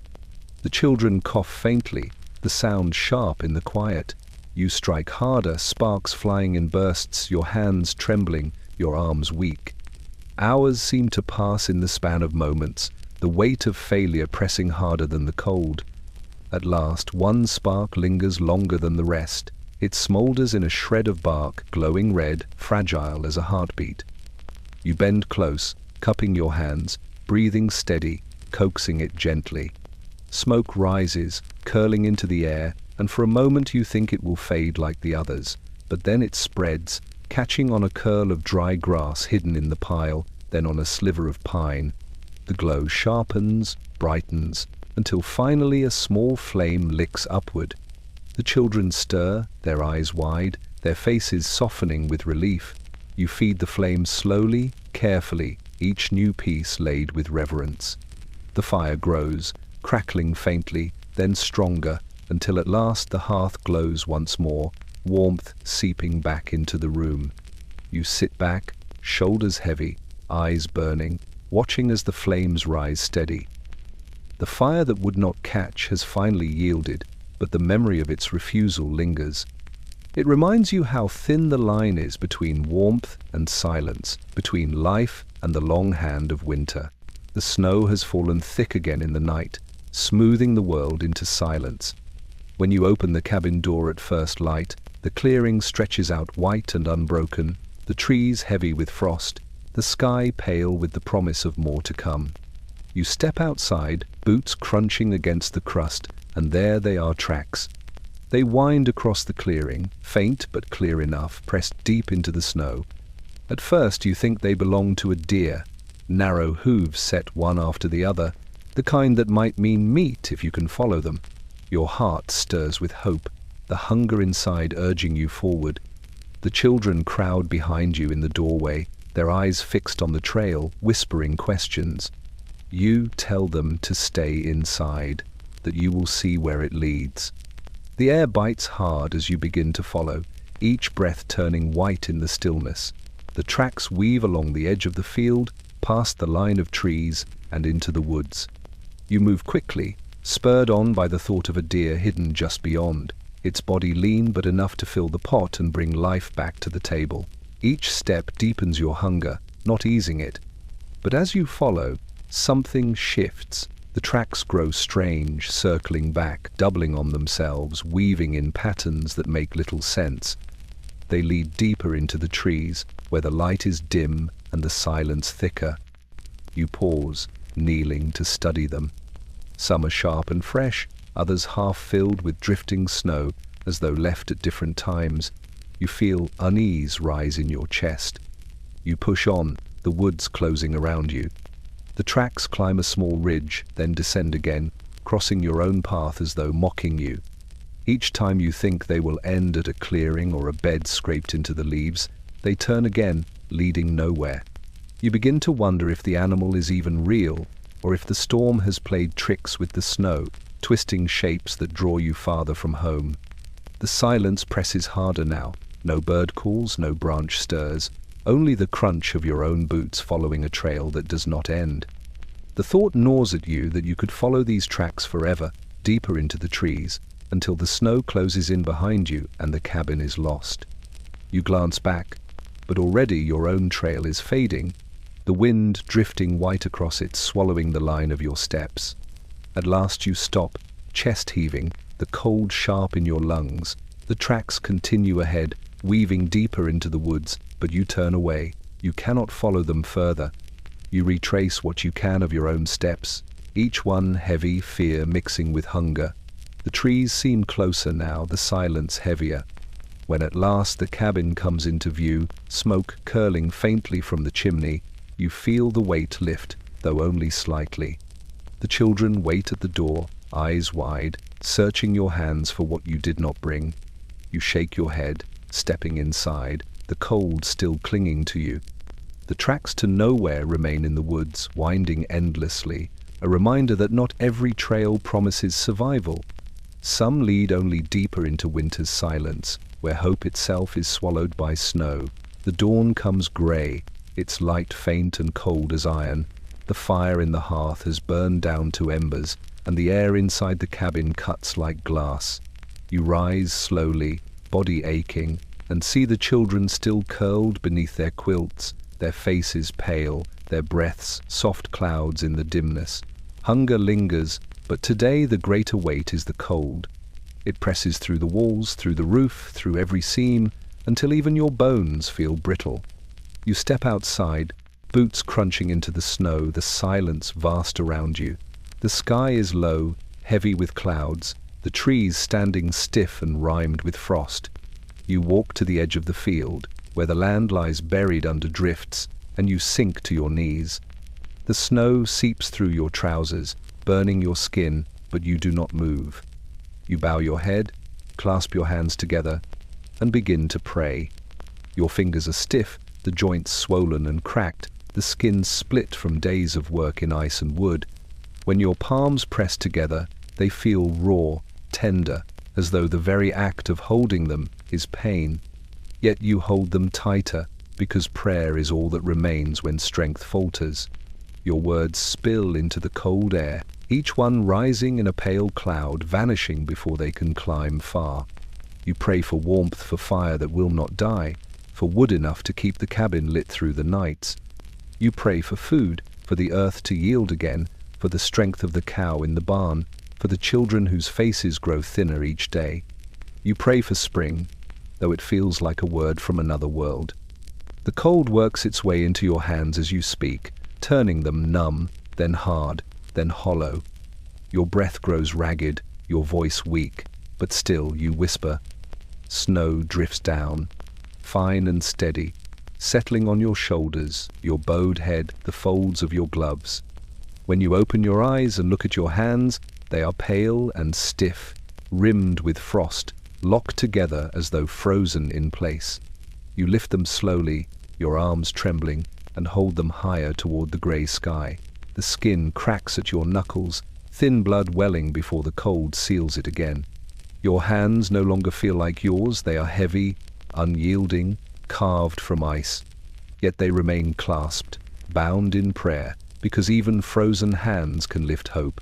The wind stirs faintly, carrying your breath across the field, scattering it into nothing. Still you kneel, your body shaking, your hands pressed tight.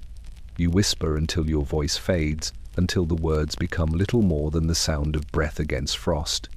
At last you lower your hands, forcing your fingers apart, pain lancing through them as the blood returns. You rise, unsteady, and turn back toward the cabin. Inside, the fire still flickers faint. The children still breathe softly beneath their quilts. The frozen hands of prayer have given no food, no warmth, no miracle, yet they gave something else the strength to face another day, the courage to endure the silence. And in winter's grip, that too is a kind of survival.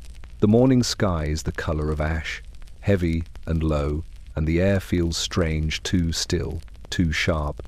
You know the signs well enough. The storm is not finished. The brief silence of clear nights and pale mornings was only the eye, the false peace between walls of fury. Now, as the horizon darkens again, the blizzard prepares to return. You gather what wood remains, stacking it close by the hearth. The logs are few, hardly enough for more than a day, yet you place them with care, as though neatness might stretch their life.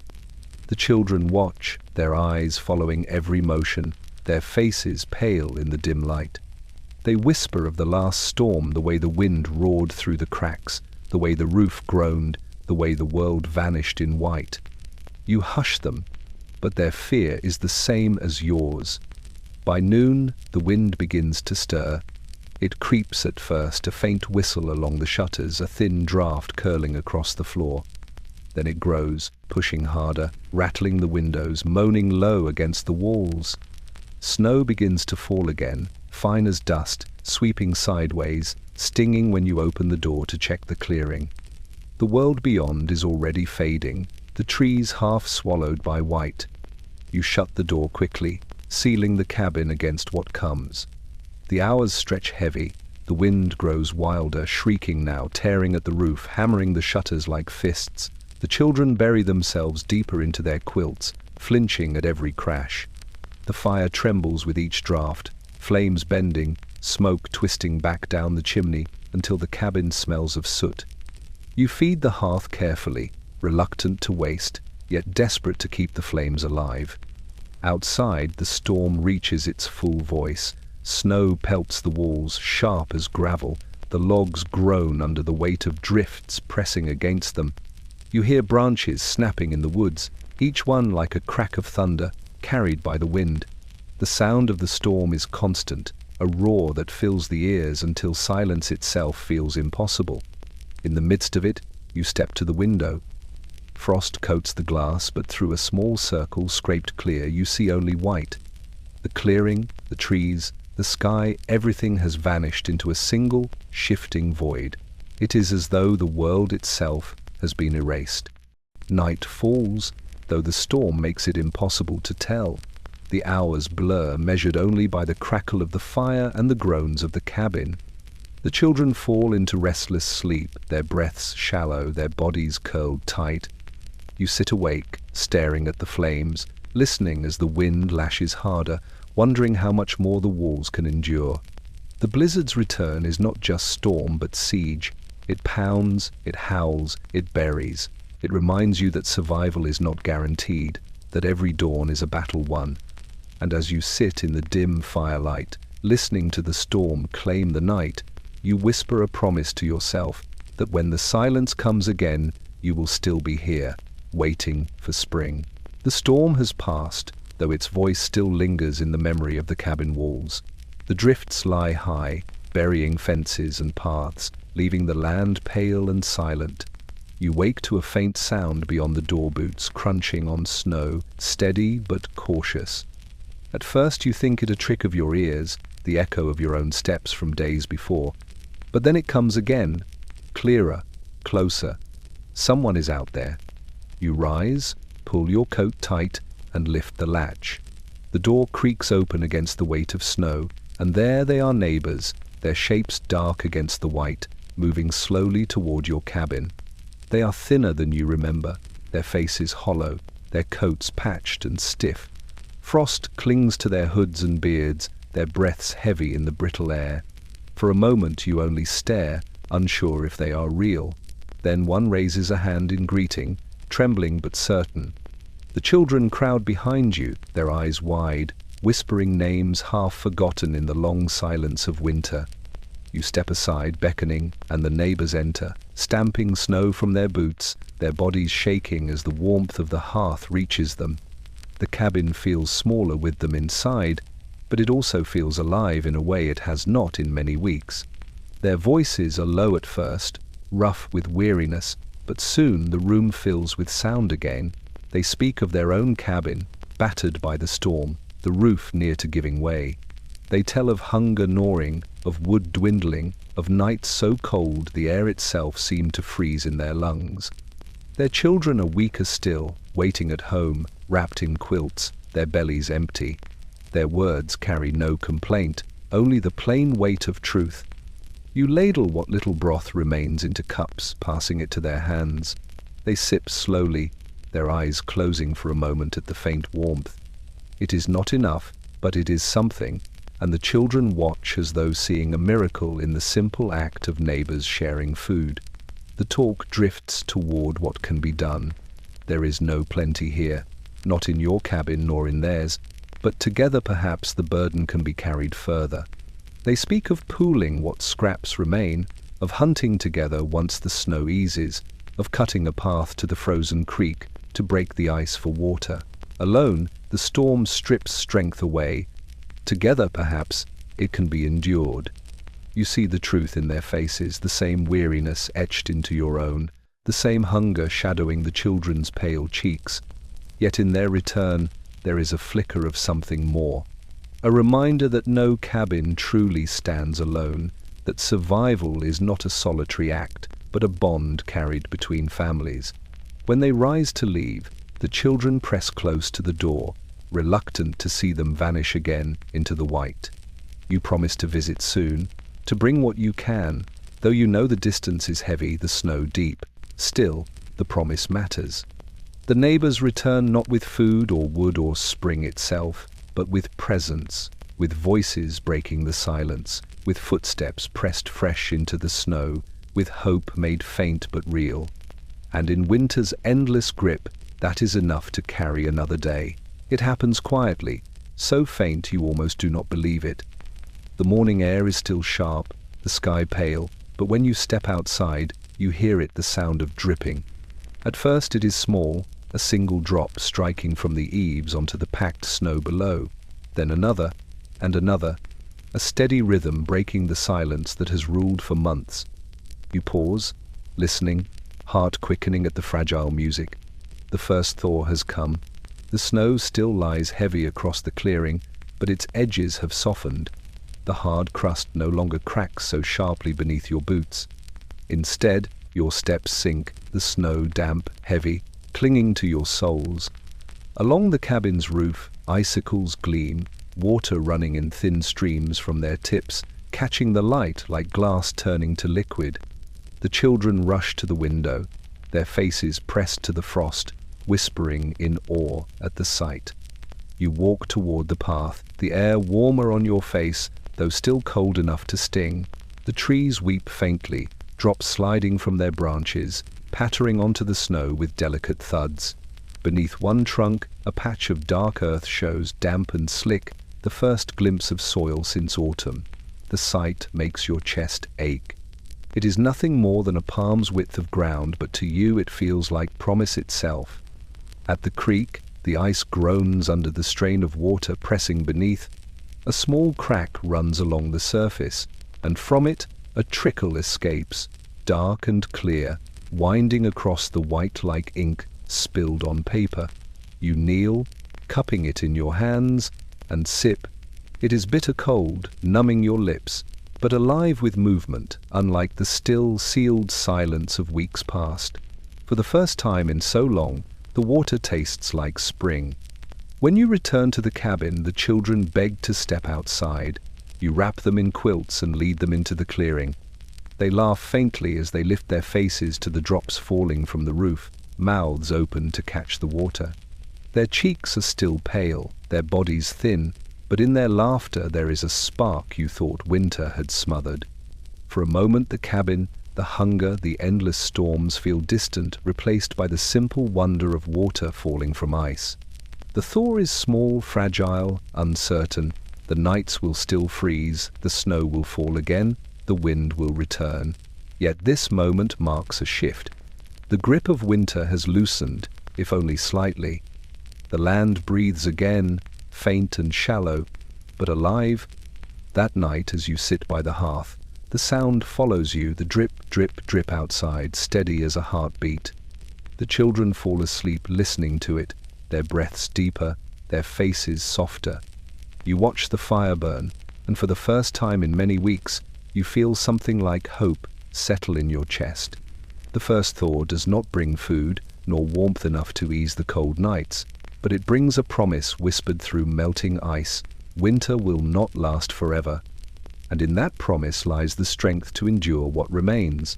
The days have grown longer, though the mornings are still sharp with frost, yet something has shifted. The snow that once buried the clearing in silence now lies in broken patches, shrinking into shadows thin and grey.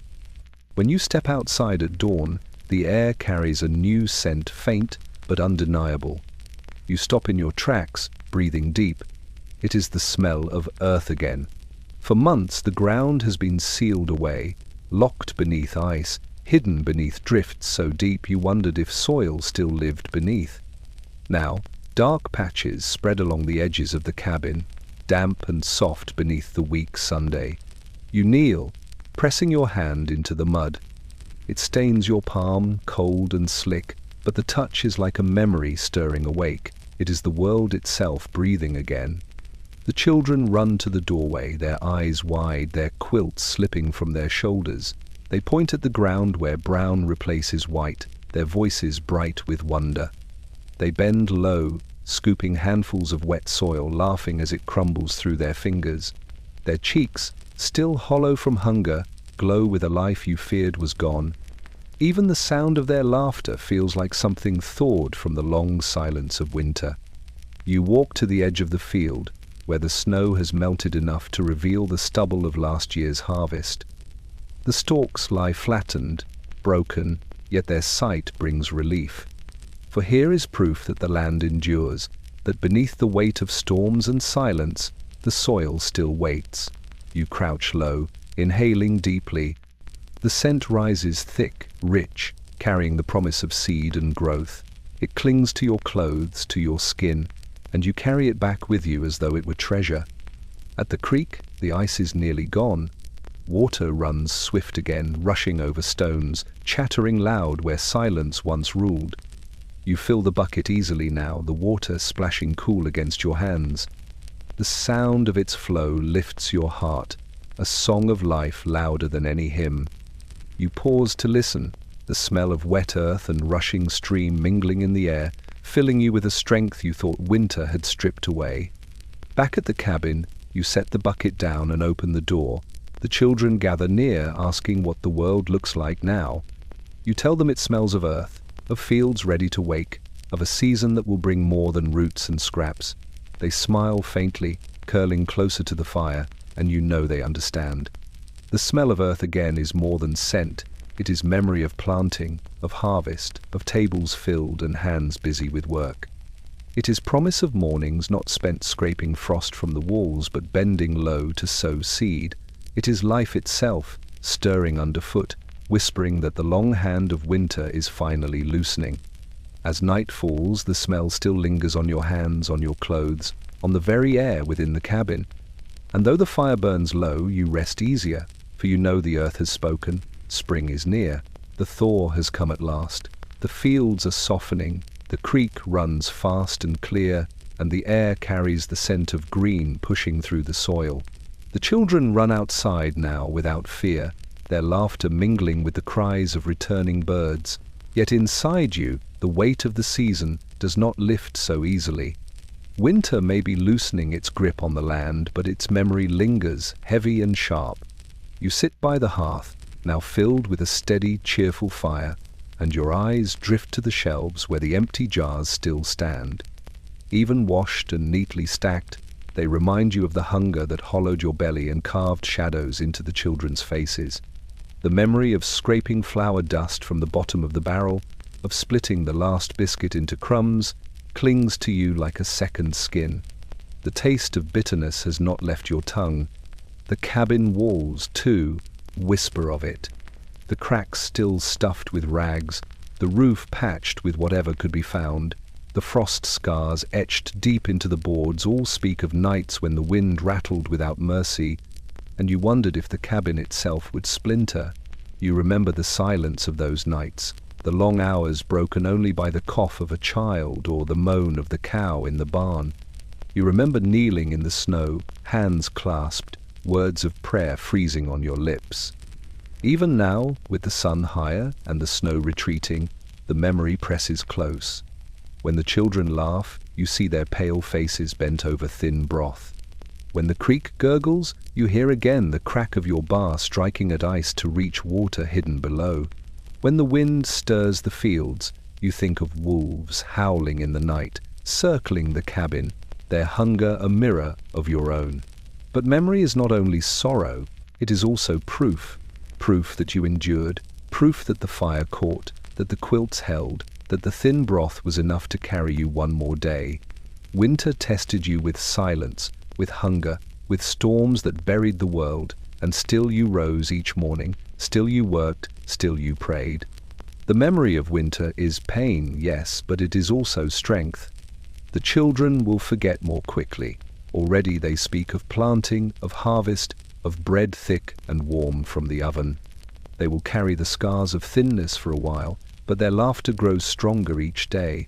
For them, winter will fade into a story, softened by time. For you, it will remain etched into your hands, your bones, your heart. As evening falls, you step outside.